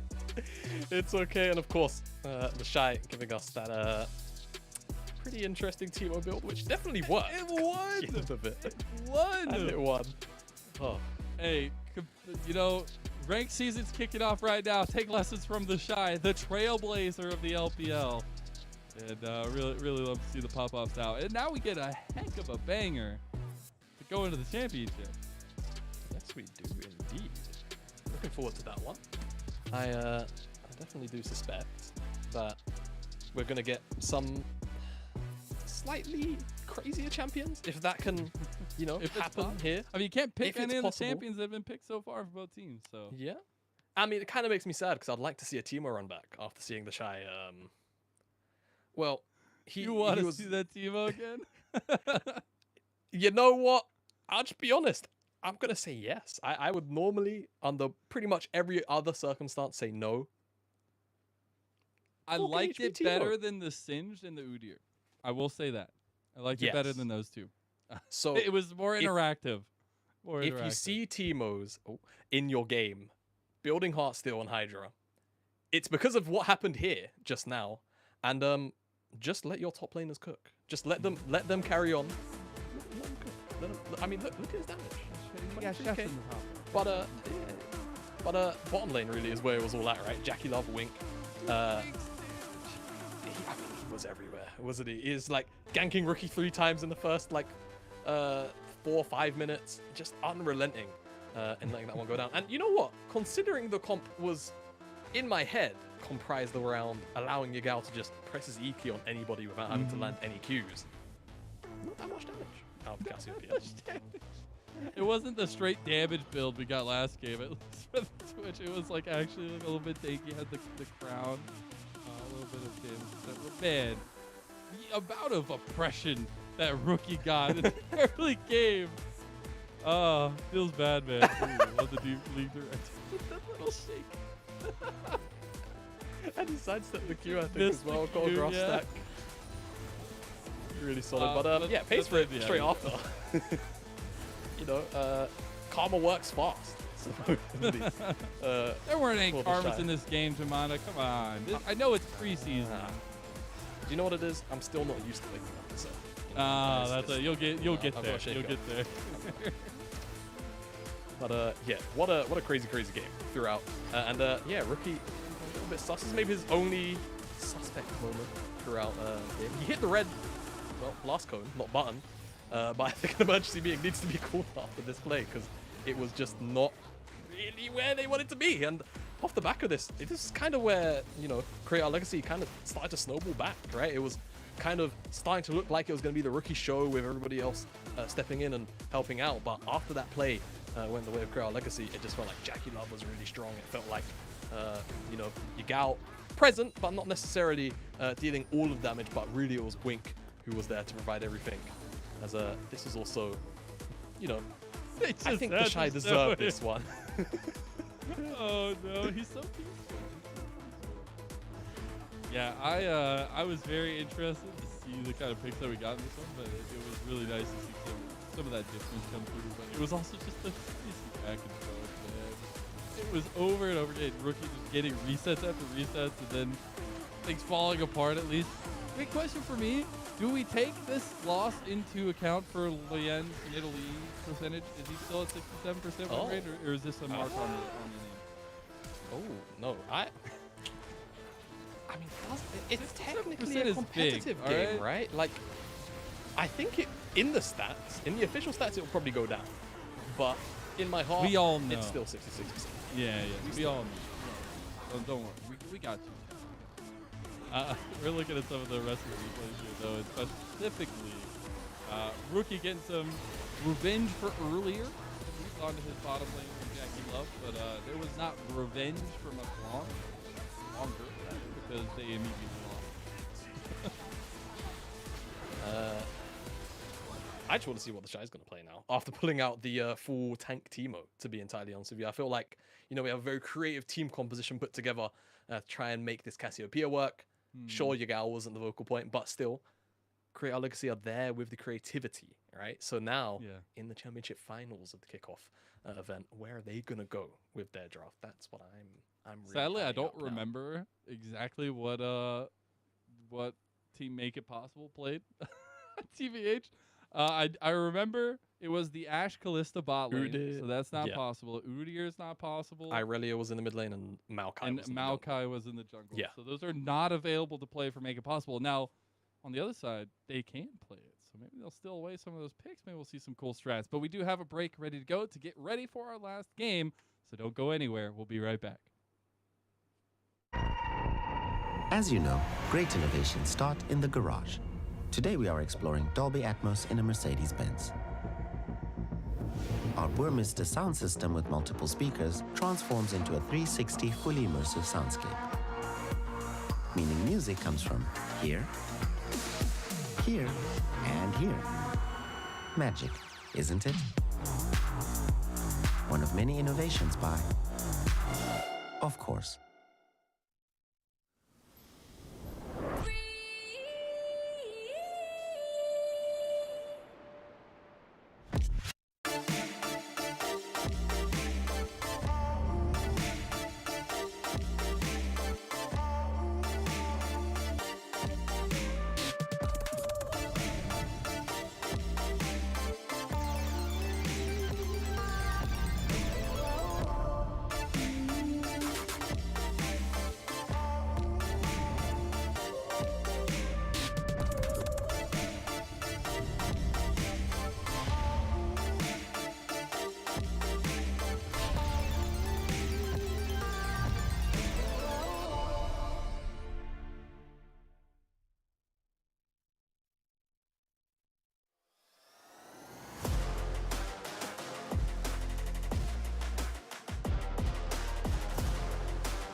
back to my ways, back to my ways, back to my ways, back to my ways.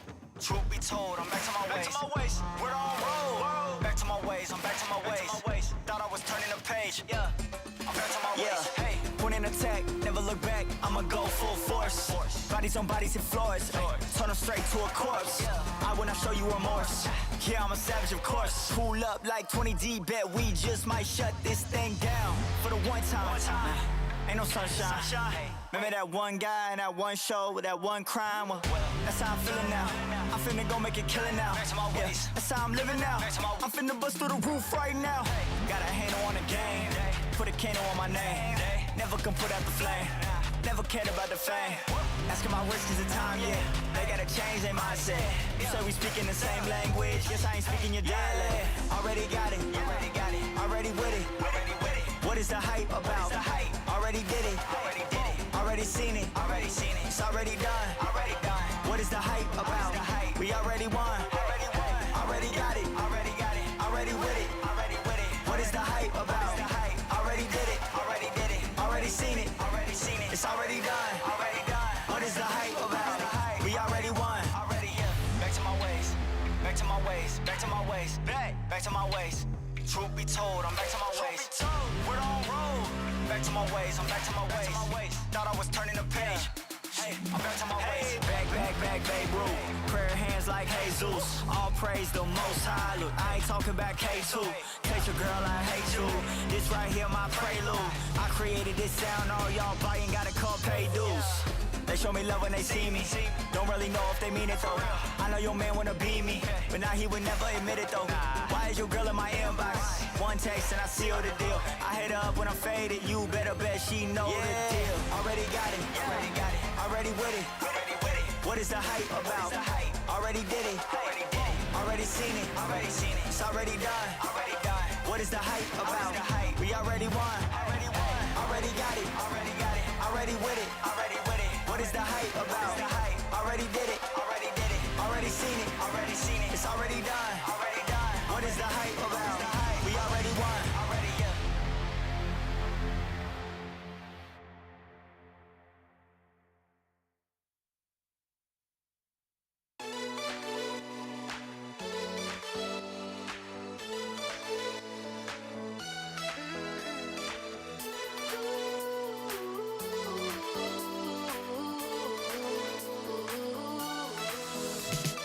Late night, we come alive.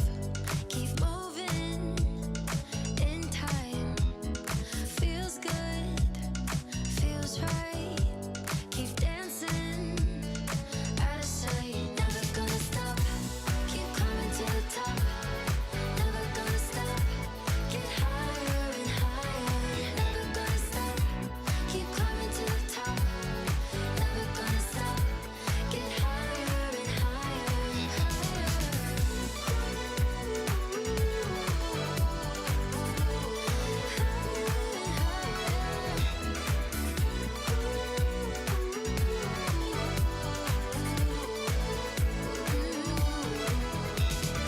Late night, we come alive. Keep moving in time.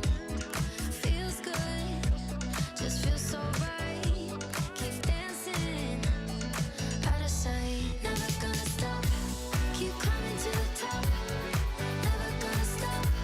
Get higher and higher. Never gonna stop. Keep climbing to the top. Never gonna stop.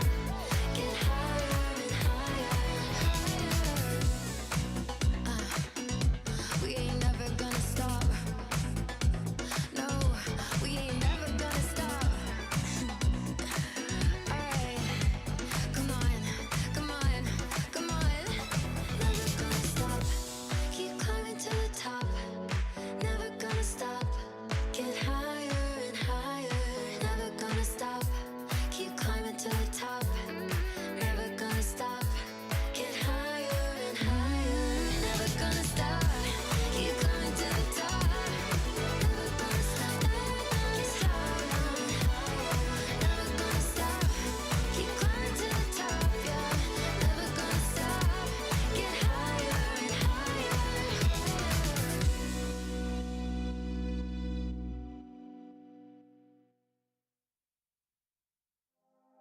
Letting go of yesterday, it's a brand new feeling. I've been dreaming of it all life long.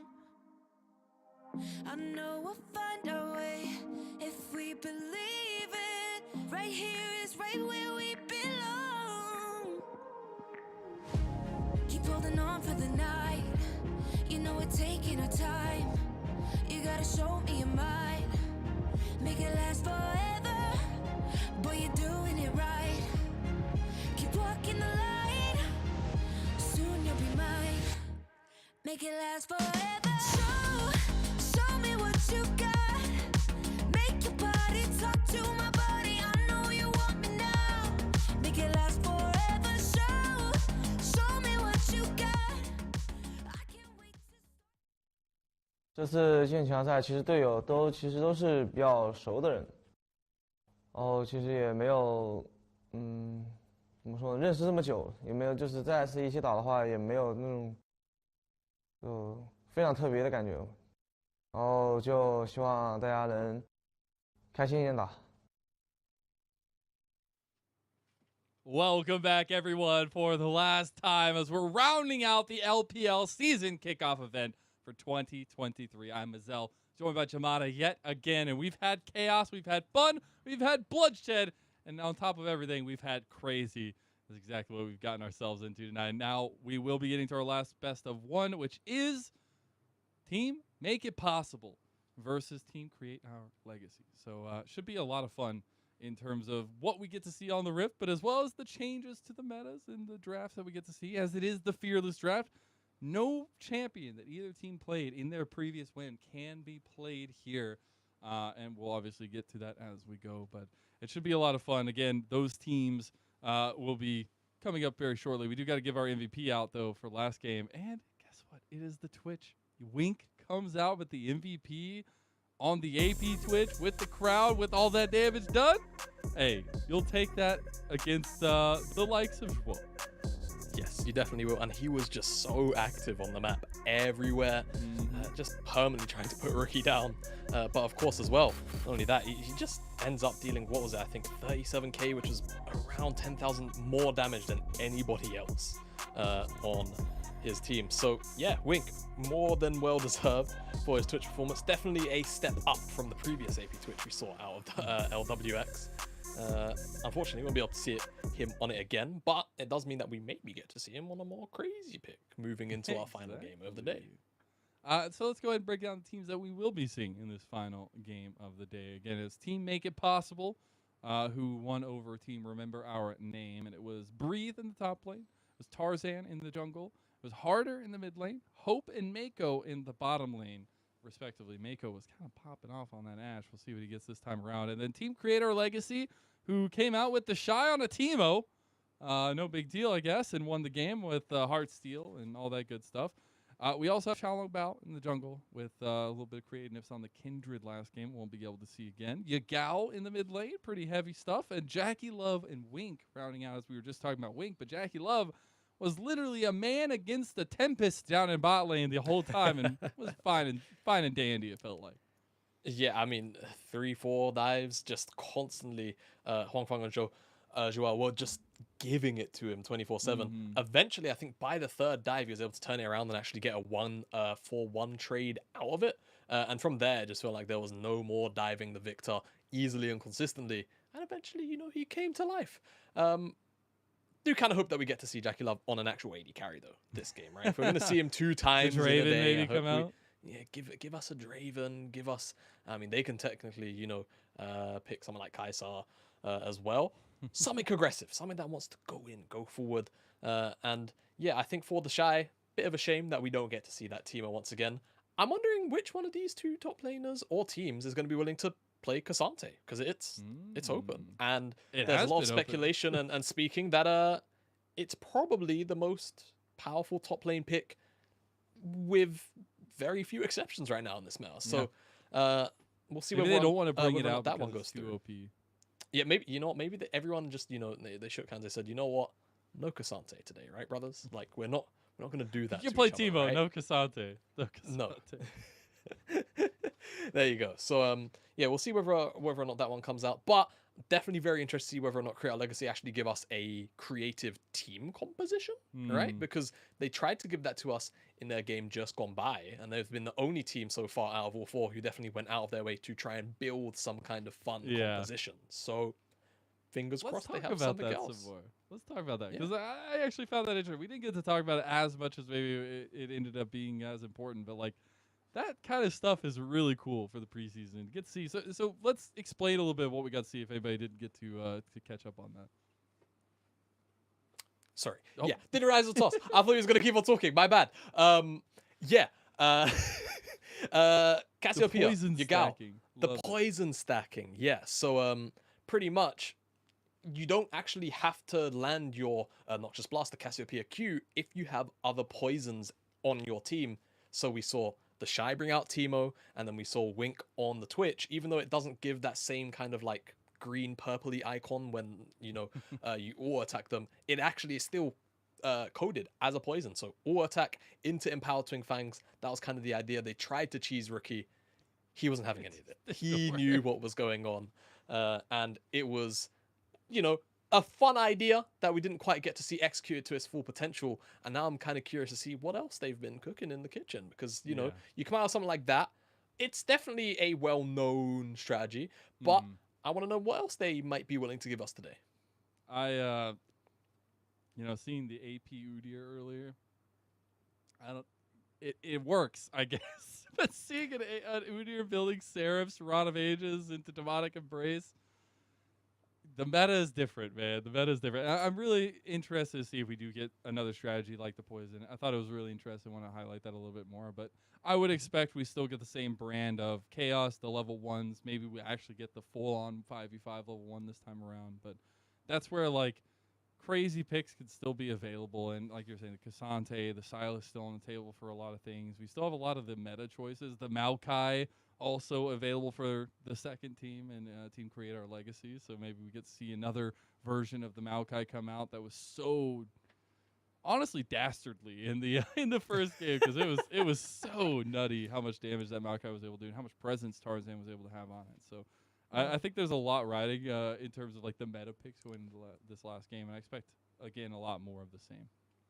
Yeah, no, same level of craziness, same level of blood.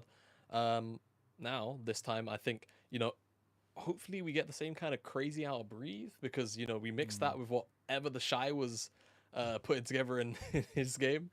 That gives us a really exciting matchup up in the top side.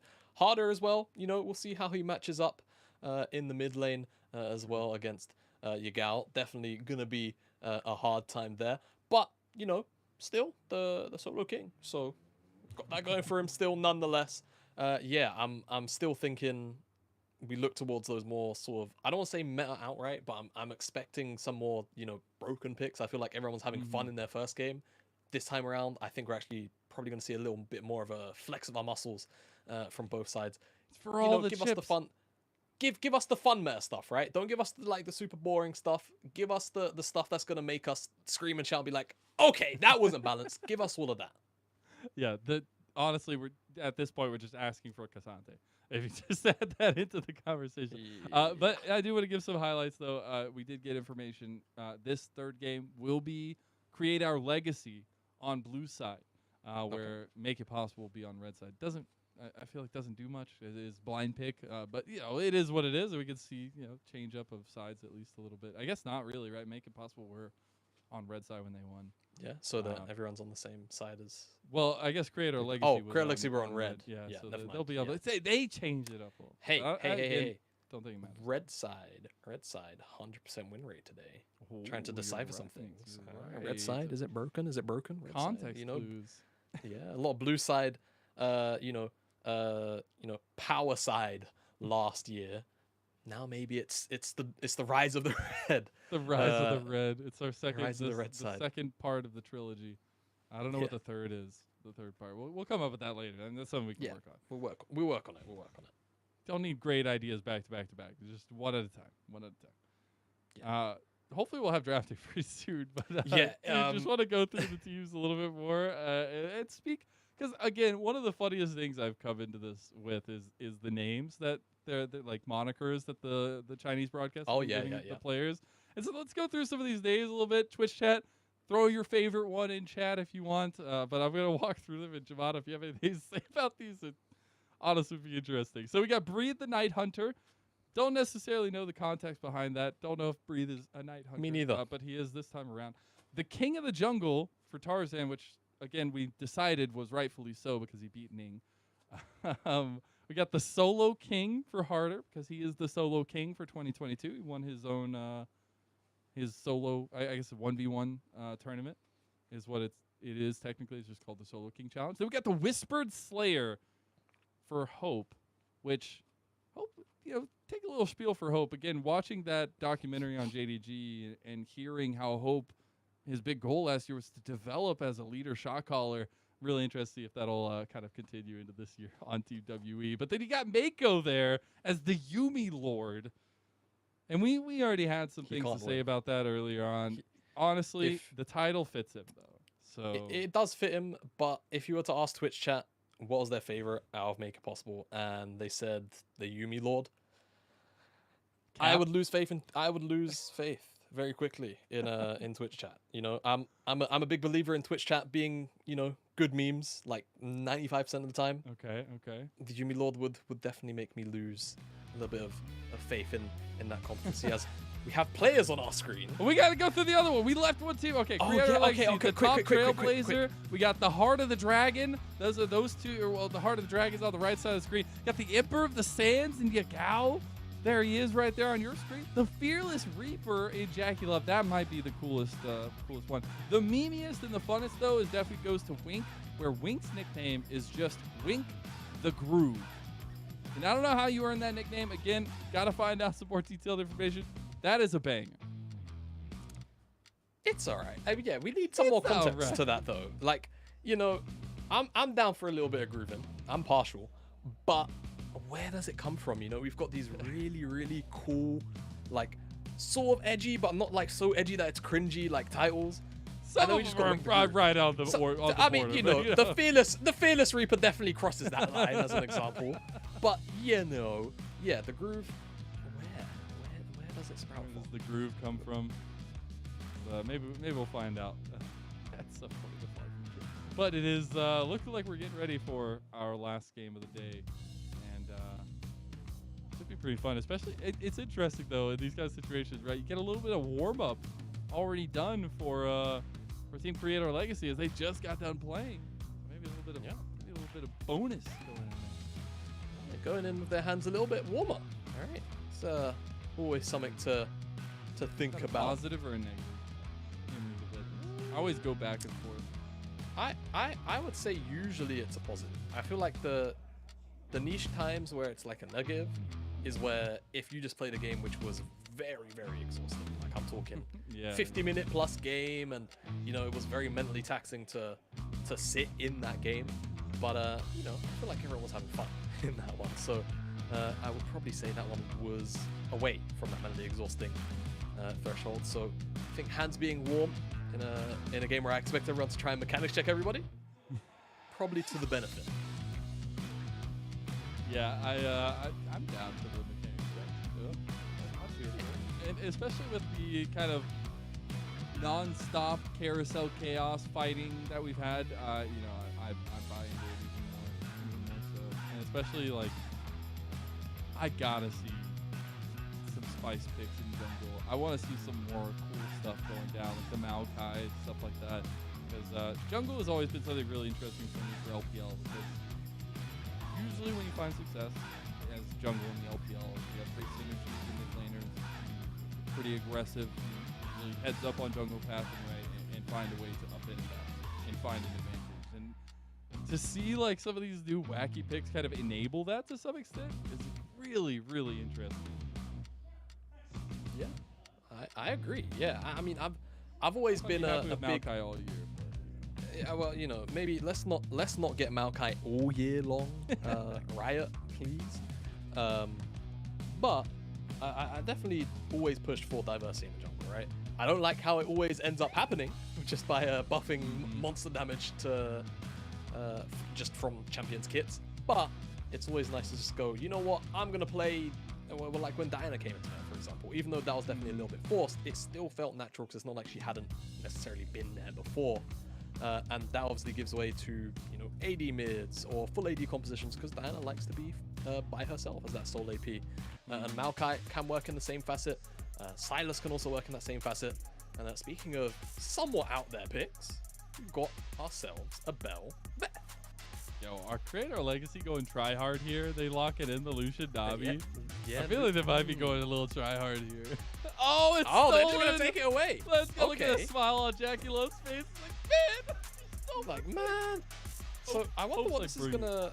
I wonder what this is gonna prompt the response of, because XLB is gonna go Maokai. That screams to me very try hard opener. You could, if you're trying to answer with pairings, go Caitlyn. That's a pretty strong, you know, 1-to-1 against Lucian. You outrange him, you can always try and just 19 caliber net backwards.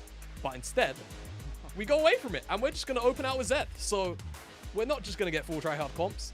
We're going to have Yagao, expecting Yagao on the Zed in the mid. What's harder got as an answer here, but also just shout out to the Belle Beth pickup for Make It Possible. Something that, you know, Shallow and Bao will definitely have some things to say about, more than likely. It is the Yasuo locked in for harder here, potentially, against that Zed. Oh, man.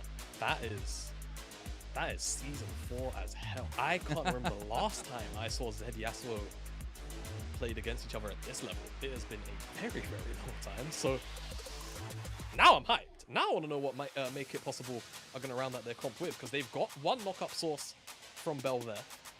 Expecting that to obviously be Tarzan battling that one. How hard are they going to go on the shotgun comp of, you know, what Yasuo comps usually are? They're going to pick up some Malphite, Gragas, and also, what's this poor matchup? If you know you're in Tanami, you've got Lucian, you probably want to kill them. So a lot of questions will be answered once, of course, you run through the timers. Like Mazel mentioned earlier on in the day, you can't actually get rid of the ban phase when you set up for drafts like this in tournament realms. So unfortunately, we just have to sit through it and wait. But I'm expecting out of Jackie Love something along the lines of either Caitlyn. You could actually go Miss Fortune still. It's not bad, but I think with Yasuo in the game, Windwall is something you probably want to try and steer away from. Yeah, Varus as well. Definitely not too bad, but again, I feel like when you have such an important ultimate that can potentially be Windward, you might try and steer away from it. I guess the options really are still quite open, no matter what you think for Jackie Love, right? Because you could even still go for something even kind of solo queue-esque, like Kai'Sa with Nami, and honestly, the 2-2 burst works quite well out of that matchup as it goes. So I still got pretty high hopes for Jackie Love, and now I guess the big question is, with mixed damage profile being present, that opens up the Shiny Champion pool to do whatever the hell it wants. What is it gonna go? Is it the Scion? We get the Kale? Along those lines. I mean, Kale could be good if you're trying to avoid like one person pickoffs with the last breath, but usually you kind of end up in multi-man combos. So I guess it could definitely show up, and a top lane pick is probably likely here out of Make It Possible as well. I think. Well, I guess you don't mind locking in your support, so it kind of goes both ways. We'll see what they want to go towards, as we've seen a lot of strange hovers going through there. Hovers nonetheless. A lot of mid lane hovers here. I'm liking this. Oh, it's the Xerath support more than likely. Yeah, okay. Not a knock-up to go with the combo. You know, maybe Harder's just like, I win this 1v1 so hard, I don't even need setup. Exactly. I like that. That sounds like a great way, I suspect. Harder is looking at this one, and now hovering over the brand for a while, and it does actually get locked in. So I suppose we're getting brand Nami bot? Maybe it's the Shy Nami, or the Shy brand, or Maokai. Maybe they just chuck him with Maokai. Hey, maybe. I like the brand pickup. Oh, Shalom Bao. Maybe? Is this Maokai? Yeah. So I guess it's the Shy on Maokai. Heartsteel. Let's go. It's gonna be the same build. Yeah, it's gonna be the same build. He's the exact same build as last game. Let's see what Make It Possible now, because very crazy comp from Creator Legacy. Not so much Still no knockup. Still no knockups, and that will actually go through the Evelyn. So wow. Lane Evelyn, jungler. Yo, no, Lane Belveth. No, honestly though, kind of OP if you get your form upgrade. But I guess not form upgrade, but the evolution. Is it Lane Italy? Oh yes, please. It is. Oh, it's the Shy Italy. No way. I don't think. I'm just gonna do some research right now. Yeah. Come on. Go do a little bit of research. Go into the archives. Go let us know. Let's go check. Let's see if he's ever played Nidalee before. I wouldn't be too surprised. What I want to know is what his keystone is and what his build. Oh my god, he has so many games played. Jesus. All right, let's see. I'm walking through it. Jamada, take over. Take over. I've got you guys. Don't worry. I will hold your hand through this very chaotic and very assassin-heavy composition from both ends. I think 2, maybe 3 assassins on both sides. Not have a game played on Nidalee in competitive. Yeah, I mean, does the Shy have a game of Teemo in his back pocket besides today? I mean, let's check. I didn't actually look for Teemo, so that might. No, I actually don't see one. So yeah, there you go. Yeah, there you go. So you know, a lot of first times here. The Shy Nidalee, AD Nidalee, right? You have to suspect like Sunder or Triforce, the Sheen proc, something like that. It's gonna be a Sheen proc Ion, I hope. And I want to know how Savant is going. Grasp? Is he going Conquer? I mean, it's the guy you gotta ask. It's exactly. But loads of exciting things across the map, though. Seeing a Zed Yasuo matchup. Any old heads in the court? Season 4 is where that meta really sprung from. I'm excited to see how it's going to play out today, though. And we're about to find out as we hit the rip for the final time of the LPL season kickoff event in 2023. Hope in that juicy gold. So it's MIP who have this strategy to get the gold early from the towers. But not only that, I just want to draw your attention to the fact that Hope actually has Frostbite. Yep, he is the support. Is it AP? Is it AP Lucian? Yeah. I might have to go wake up my roommate because I literally dog him all the time because he only plays Lucian AP. If it gets played here, the show, if it actually goes AP, I might have to, give him some forgiveness cookies or something. Yeah. Because if Mako and Hope can pull it off, well, who knows? I think you're gonna have to. So let's take a look here. Tarzan, Raptor start, pretty standard for Evelyn. She's probably gonna go for a full clear. Top side. Oh yes. It's the blue smith. Is that normal for Evelyn? I guess Evelyn is not that normal though. Evelyn generally not that normal. I guess she's kind of indiscriminate, right? Like green is gonna feel fine. Blue probably fits her needs just as well. So I'm sure Tarzan's more than happy. So Shy just loves grasp. That's what I'm learning. Yeah. So much. He's just all about the grasp. I mean, grasp is a way of life. I will make you aware. Like, there's something about gaining permanent stacks, right? Because remember, grasp gives you permanent HP. And I guess he's probably gonna go Hearthstone again.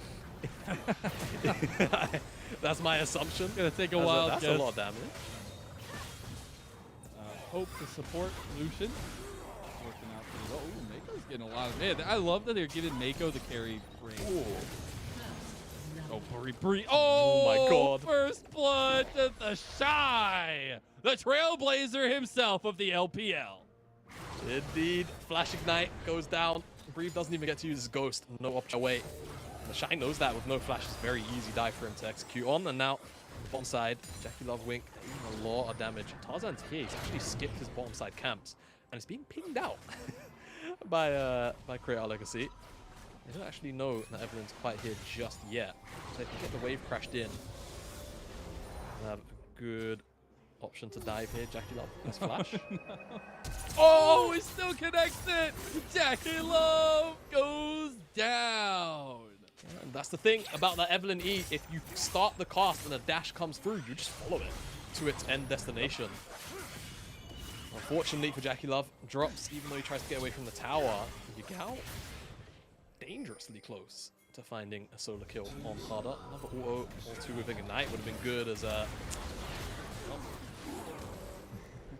That's tough. Can't do much about that, Jackie Love.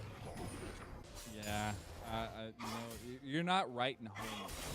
You're leaving that one in the drawer, and you're never taking that lift out again. We will see the top side scuffle again, and how exactly... Oh, gosh. Yeah. Didn't even need the Ignite. That was beautiful. I don't even think he needed it. I think the execute damage would have been enough. There's a sheet in the inventory of the Shy, so... He's up already double CS too. This is a rough start for Ryu, who seemingly got sent back to base again. So, a very difficult time. Emax as well for the attack speed on the heal, some of the trades. So, definitely going to be some kind of variant of AD in Italy. As he continues to that Belveth can be maybe a little bit... Oh my god, he did all that damage just from across the map because of a sapling. My goodness. So I know Belveth can be a little bit divisive. Obviously, this is a little bit special of seeing a Belveth in lane. Is there like positives? I guess we'll get to that after this. Mako gets the early flash into the oh no! Okay, well Mako just goes down. Easy pickup for Jackie Love to get onto the board. But back to the conversation at hand, Shibata. What do you think about Belveth, and especially going into 2023? Yeah, I think Belveth is still going to have her nice niche windows to slot into a lot of comps. I think for players who already have it in their champion pool, they're going to be very happy to pull it out when it makes the most sense. And I think generally from a fair amount of the reads that I'm seeing from talking to coaches and some of the competitive games we do have available to us, the Mez kind of short range, all in all. There are, of course, some of the support and AD options, which bring a lot of range. So it's a bit of a mixed bag, but I can definitely see Belveth still thriving in the correct conditions. And speaking of thriving in correct conditions, I think this dive is going to certainly work out one way or the other. People will be dying underneath this tower. It's not looking good for make it possible, but they actually get one back. Shalabao, oh my god! All right, it's just the one back. Jackie Love gets very, very low, but won't be going down today. 3 kills quickly picked up. 3 very, very easy kills. And with so much CC available just from like Maokai and then having the follow-up from Wink or Jackie Love, people just have to drop during that dive. And unfortunately, make possible. Just don't really have much an answer in time to actually survive. Clean executed dive. And, going back to the Belveth argument, as you can see, Breathe just kind of knows it. And the Shy is just min-maxing perfectly there. He must just be having fun with the grasp, right? Like that's what, it's like the serotonin boost from just keep on getting those grasp attacks. Why not? Oh no, the leg doesn't miss. He doesn't actually hit the knockup, so he can't get the last breath knockup for Harden there. Yeah, that's really unfortunate. And now the Shy is basically just going to force Breathe back to base. I wonder if they're going to try and swap, because I'll definitely say Belveth probably has a much easier time into Zed, and Yasuo probably has an easier time out of lane against Zed. You can see a lot more mobility available to Harder. Yes, be careful in situation. He just wants grass. Nice. He's going to get it. He's actually very aware that Yagal's here. Both summoners available. Dodges out nicely. Harder showing some of those mechanics that won him the Solo King Challenge in 2022. Our resident 1v1 expert now. It's no longer been. And some trouble as the bottom lane might be needing to back off a little bit more. I think they have enough to take down Breach here, but with the ultis, they might just. The Breach just sacrifices his life there. Tarzan executes Wink there, the bottom lane as well. Jackie Love forced the flash, and we are back to the chaos. Give it to me. I think this game's already been too slow. Even though we've had like 2 tower dives, a bunch of very aggressive plays coming forward, just doesn't feel, quite as up-tempo as the first 2 games just yet. But definitely a lot of room for it because the champions, Evelyn, Yasuo, on one side, Head Nidalee on the other, albeit I think Nidalee Shy is going to be going some kind of stacking HP build again. As you can just see Tarzan already has the invisibility available. Not really much what Wink can do. Let's pull out, and Jackie Love, due diligence, just flash early. Don't get clipped by the last caress. Though I'm not sure we're going to have the same amount of luck this time around. Oh, that was very unfortunate for Tarzan. Very fortunate for Creator Our Legacy, as they picked up 2 kills on the back of a mistake from Make It Possible. Mako dodging out for a little bit longer, but Alcove Dance Party. Oh, all right. Well, they didn't last very long. Mako's gone, and Jackie Love and Wink are the only ones left. That's what we call in the business unfortunate circumstances. Is the Shy? Oh, the health stacking. He doesn't have the health yet. I don't know good. if he gets out of this one. He's got the heal up now. Knock up. Oh, the Royal Maelstrom doesn't get the kill. He gets it. 1 auto. Nice. All right, Breathe. Redemption kill there. All right, you're not 0-3. You're 1-3. Would have been daylight robbery if he got out of that one. Oh no, the Shy has the lights on. So not only is he graph stacking, he's getting health back. Yep. But I will say, a little bit sad. It's not the hardest. All right. So am I. Personal gripe on my side. Just a little sad. I think it would have been cool. Down here though, let's take a look at what was pretty botched dive, but also very well played on the opposite side from Create Our Legacy. Nice bubble from Wink to lock Tarzan down before he can Use Zolma to try and just back out that one and hope. Yeah, no hope. Oh no! The Tarzan dies and Deja now. vu! It's happening vu. again! Double kill for Dracula, man. The brand popping off here. Very, very easy for Jackie Love in the last couple of plays to pick up these kills. Yeah, he's got 6 kills. This isn't looking too good for Make It Possible. It ain't looking good. It ain't looking good, Cap. I'm not gonna lie. Taking on water. Yeah. It's got a pretty big hole in the hull of the ship right now. And it's only getting worse. Oh no! The World Maelstrom with the wave? Resist AP. Oh no! It gets taken out by the Xerath from Mako. Ooh, nice little pickup. A lot of AoE damage there from Yagao. He gets out barely. Can he make that alive though? Tarzan coming clean house on. Create our legacy. Oh, Xiaolong Bao gets the flash kill in the end. Tarzan takes out the last remaining health that Xiaolong Bao had. As Create Our Legacy makes it out with a double kill for the jungler. The Shy's just pushing away top lane. Yeah, the Shy gonna try and equalize some of that gold down here. Tarzan still has the ult, but yeah. All right. I guess he didn't know that they TP'd bot. No, he did not. No. Leave the bottom lane action to just see the Shy doing what he's been doing all game. Hitting towers and stacking grass. He's got a little bit under double the CS of Poor.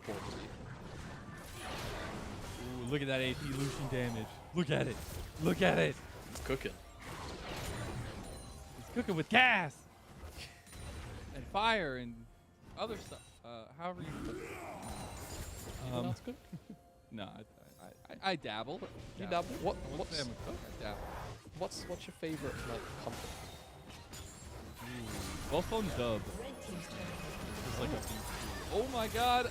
Yeah, the brand, the burns, and the damage. Another double kill for Jackie Love. I have a feeling Jackie Love might be a problem in this game. As oh no, the Shy's about to take a 2v1. The Shy. Oh. Okay, he definitely dies. I was about to, there's no way the Shy takes a 2v1. No, surely not. One more. There you go. 350 gold to Harder.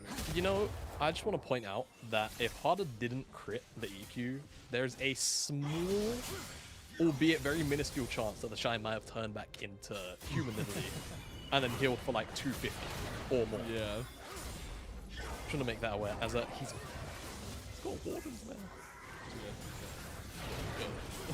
I will say, just seeing Harder, like, while he was chasing the Shy, just laughing and giggling and hooting and hollering. Love it. I just love it, man. Honestly, I think I love Shun and, like, the growth that Shun has had. Harder might be one of my new favorite players. Like, just the personality that I get to see from this guy every time he's on screen, every time he's playing a game with the camera on him. It's been awesome. And yes, it's a lot of off-season tournaments, but excited to see him get a chance going into the season on anyone's legend to be the full-time start. Yeah, definitely. I feel like Hope. Yep. Bye-bye, Hope. That was really nice. Just grasped there from Hope. Yagao. Dance. Oh, let's go. He's okay. Then he gets hit. He got hit. All right. 8 out of 10. 8 out of 10 didn't stick to landing. He needed to really stick to landing. Solid routine, shaky. Tarzan's hunting. Dude, when are they going to make a Jaws theme skin for Evelyn? Jackie Love just flashed to his death. I don't think Tarzan's going to make it out of here.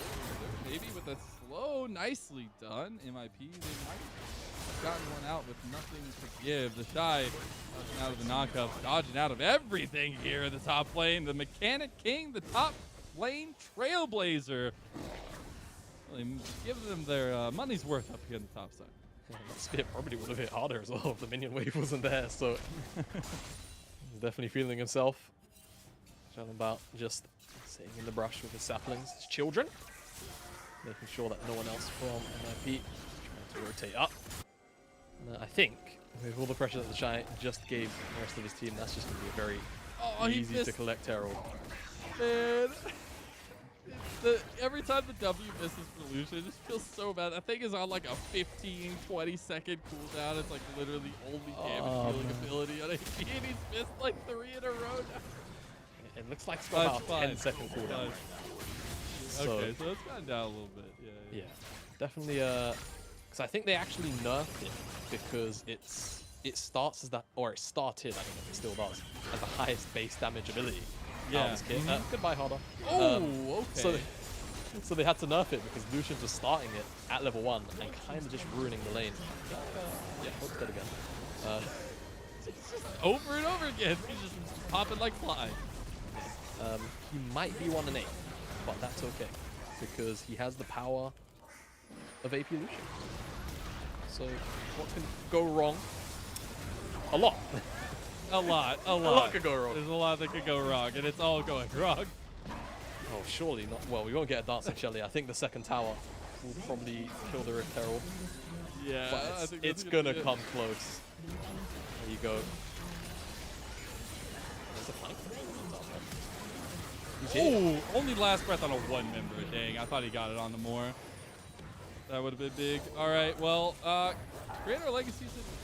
Okay, well, I was gonna say they're in like the middle of the entire team to make it possible, but they eliminate those factors, I guess. And Tarzan's just been trying to find it in this whole time. Can't do it. Now you got Jackie Love dodging out some shots here. Does do so. Surely. One shot away. Surely. Tarzan about to get caught out here. I don't know if Tarzan can get out of this one.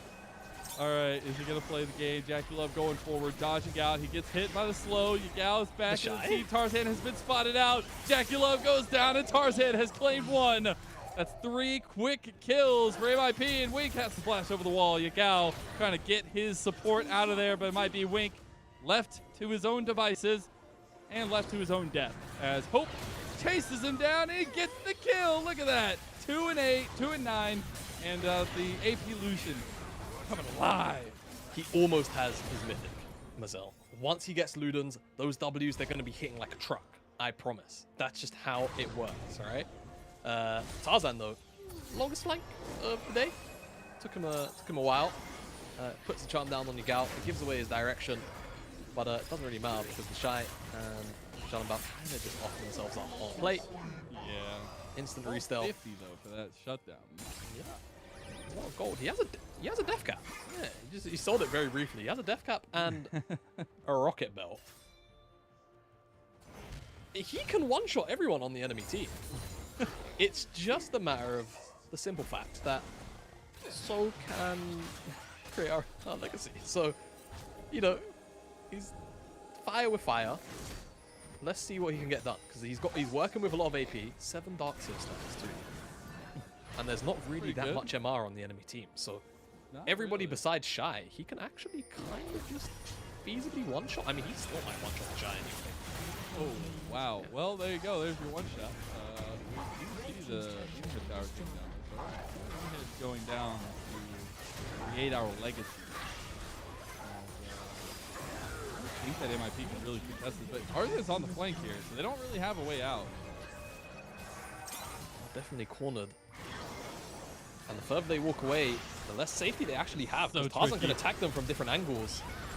Oh, the nice ulti from Jackie Love, though. They're burning down, and they're coming to town. Create Our Legacy is making that stamp in the first ever season kickoff event for the LPL for the Globe. And that's a triple kill for Jackie Love. And the championship, slowly but surely going into the grasp of Create Our Legacy as Tarzan just wants to put up a little bit more fight, wants to take a little bit more time off their clock, but Yagao does get taken out in the end. Tarzan might be chased down now for the rest of the video, just ending the game. Tarzan left out alone. And Create Our Legacy will be your SKE 2023 champs if they can try to finish the game here, but the reinforcements are alive and well for MIP. Oh, the Shy lands on the back. The Shy, he executes one. Now they're feeling reinvigorized, but the Shy is still so tanky. What the hell, man? This is not right. This is not right. And it is Create Our Legacy who take the victory with that victory provided especially by the hands of the Shy on the Nidalee. And my goodness, what a game, what a championship, what a kickoff for 2023, and this victory was provided to you by Mercedes-Benz. What a cool way to end out the day. Sub 20-minute game. Minions are the ones that take the Nexus because everyone was busy looking for kills. And the Shy, well, gave us a bit of everything we're used to. You know? little bit of griefing. It's literally the Shy experience. Like, Yeah, that was not what you paid for. Yeah, that was as the Shy as it gets. It's like, you know, you go into a shop, you ask for a bottle of water, and you know what the bottle of water is going to be like. That's basically what the Shy just did here. Honestly, I know you can't pull too much away from the Kickoff event, right? Like, they're in this for fun. They're having a good time being able to represent the league that we all know and love, right? But like, I don't know how serious to take it. The Shy ain't taking no prisoners this year. Like, I don't know, man. You know what? The man is coming after blood, and he is aggressive. He has been playing Grasp all night and just constantly harassing his lane opponent. What have we learned today? The Shy likes Grasp, and he's also in form. Giga Shy. That's it. That's all we need to know about today's performances, apparently. But no, it was definitely a very, very fun game. We got to see a lot of different picks coming out from everybody, not just the Shy. Though I suspect he will probably get the MVP for this game. It could. I would say so. It could very easily be Jackie Love. So I don't want to just easily say it's going to be brand was pretty the Shy. big. Brand was really huge. He also dealt a lot of damage. That's the thing I'm looking towards. I want to see what the damage graph looks like, because I mean, it's definitely going to be Jackie Love up there. It's definitely going to be Jackie I don't feel like the Shy was doing that much damage, TBH. But yes, in all, the season kickoff event, these victories and this victory was presented to you by Mercedes-Benz. And it's incredible stuff to get kind of support for the LPL as well. So big shout outs to Mercedes-Benz. And honestly, great shout out to all 20 of the players who got to represent tonight and just show a little bit of the flavor that we can expect going into 2023 for the LPL. Yeah, there we go. Jackie Love 20k. Yeah, the damage number's about right.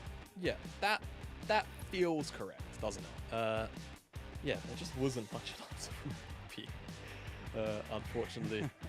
And I don't think there ever was going to be one from them. But yeah, solid performance, all in all, from Korea Legacy. They are our 5 players who will take the season kickoff championship, and they'll return to their teams victorious, of course. So I don't know what the actual prize is. I know for CS it was like an emote that they can make with the emote team or something like that. I wonder if there is anything like that for these guys, but it'll be a little bit difficult when they're all parts of different teams. We'll see what happens. But we get a little bit of highlights from that one, and got to start off with the Chais in Italy, but then the chaos that was bot lane constantly. Yeah, definitely. I mean, honestly, I think it was this dive. This is the dive. Yeah, this is it. As soon as this dive came through, the bubble connects, and all of a sudden, there's no ultimate out from Tarzan. Jackie Love just gets all of these kills. There was also a play before this replay where Jackie Love also picked up an additional double. And at that point, Brand was too tanky. Too much damage. Well, he was almost too tanky, dodging all of those shots there from that Xerath ultimate. Yeah, it just felt like, unfortunately. Oh, man. I didn't even notice that. Yeah, that's really unfortunate. Or fortunate, I guess. Good mechanics. Good mechanics from Yagao. Hopefully you get to see some Zed actually this lit. I doubt it, but Axiom might pop up. You know, I was having some conversations with our fallen brother Orcs not too long ago. He's not gonna be with us in the LPL, as this was cool, but that was about all Tarzan was able to achieve on the Evelyn. The Evelyn pick was very interesting to me. It's not something I would necessarily like pin Tarzan for. I think it is, right? It's just not something I would immediately be like, yeah, that's Tarzan. But like, think about the way he plays the game in terms of that kind of style we were talking about earlier. Aggressive pathing, trying to up in jungling. I think Evelyn works really well. Just not this time around. When you're losing top lane, losing mid lane, losing everywhere. Yeah, hard to play a farming / assassin jungler who wants to snowball when all of your lanes have kind of lost and you don't have anywhere to attack. Yeah, again, I think as soon as that dive went awry, you know, the Shy was already beating Breathe. The mid lane matchup was kind of Yagao favored already. You just had no more legs to stand on. Exactly that. Now, big question for me, and what I've been waiting for this whole time. Okay. Winning team, we got to pick the best name. All right, and I think right now I'll give you a couple. It's the Heart of the Dragon for XLB, just because the name sounds cool. The Fearless Reaper for Jackie Love, or Wink the Groove. Which one you got? I'm sorry, the Shy, you are a Trailblazer, but that's just ingrained into your name. All right, we'll talk about the other guys. Which one? I don't feel like it's the Groove, man. I know you're big on the Man, Groove. I get it. come I get it. All right, on. look. I get it. But it doesn't sit right with me for some reason. I need more context. It doesn't roll off the tongue. I need more. I need more context. And what's really hilarious is we just got told our MVP is in Arias, but I would say it's not the Fearless Reaper. I think it's a bit too edgy. I'm gonna go with XLB. I think the Heart of the Dragon. Right. It sits just perfect. You know, it's just right. It's just like just the right. suits of the Goldilocks. But we did get our MVP. Unfortunately, I didn't get to hear who it was. We were having too much fun here. But let's go ahead and pull up our MVP. It was Wink. Okay, so neither of the ones that we thought it could possibly be. But he deserved it. All right? Yeah. 81 No, KP. Come on. Yeah, no complaints from me. Even though I was expecting Jackie Love or the Shy, I'm down for Wink to get this MVP. I think supports don't often get enough love during the MVP vote as is. But definitely, I mean, he was the one that stopped a lot of those dives happening from Tarzan on the Evelyn. A lot of those key bubbles to set up the plays for the comeback came from Wink. And like you say, KP, high, KDA, high. Can't really ask for much more out of your support, really. Yeah, you really can't. I think Wink. I know, again, we're going back to the conversation. It's a show bet. This dude was popping off all day, right? Like back-to-back games. This man is coming off the bench and coming out in full fashion, the twitches and things like that. So love to see the steal away of the Nami, or not steal away, I guess, the preemptive pick of the Nami, and still being able to pilot that one away and at least be able to kind of pull something back. But great stuff all in all, and really nice little kickoff event for LPL. What were your big takeaways? Anything you're really looking forward to going in 2023 here, Jamada? Crazy will still be the game. that's what I think the takeaway is here. Blood. Fast games. Mm-hmm. Everyone's still gonna want action, and I think even though we didn't get like a crazy like hardcore showcase of what season 13 is likely gonna be about, I think realistically, we've still kind of gotten a pretty good eye at the mentality that is likely going to come out from the players here in the LPL. Yeah, I'm very much looking forward to see a lot of these teams coming. Like, it's always cool to see all the players coming together, familiar faces. You've seen Jackie Love. No extra love here. It's just people I know. But it's cool to see this kind of kickoff event, the mix of the rookie talent, the up-and-comers, seeing Harder perform with all these players, right, and get to play some of these games. And that's what I love about this so much, is you're getting to see a breadth of the talent, the LPL, and I feel like there's something we haven't gotten to see in the past. So it's really nice to give this little bit of a showcase across the globe for all the regions, to be able to showcase exactly what makes each region special. And I think you've known for a while what it is here in the LPL, and it's chaos, and we absolutely love it. Jamada, huge shout out to you, man. Thank you so much for joining me on the cast. It was an absolute pleasure to get to cast with you for the first time and be able to be here for that kickoff event. I just want to give you one last chance to give anything you want to say. No, here's to a good year of LPL. This event, really damn fun, and of course, can't get to enjoy it more than having to cast it with you, brother. So here's to a good year of LPL. You, man. Hey, here's to a great year of the LPL. Thank you all so much for tuning in and having a blast right alongside us. We'll see you when the LPL kicks off. And here's to the next season kickoff event. We'll see you then.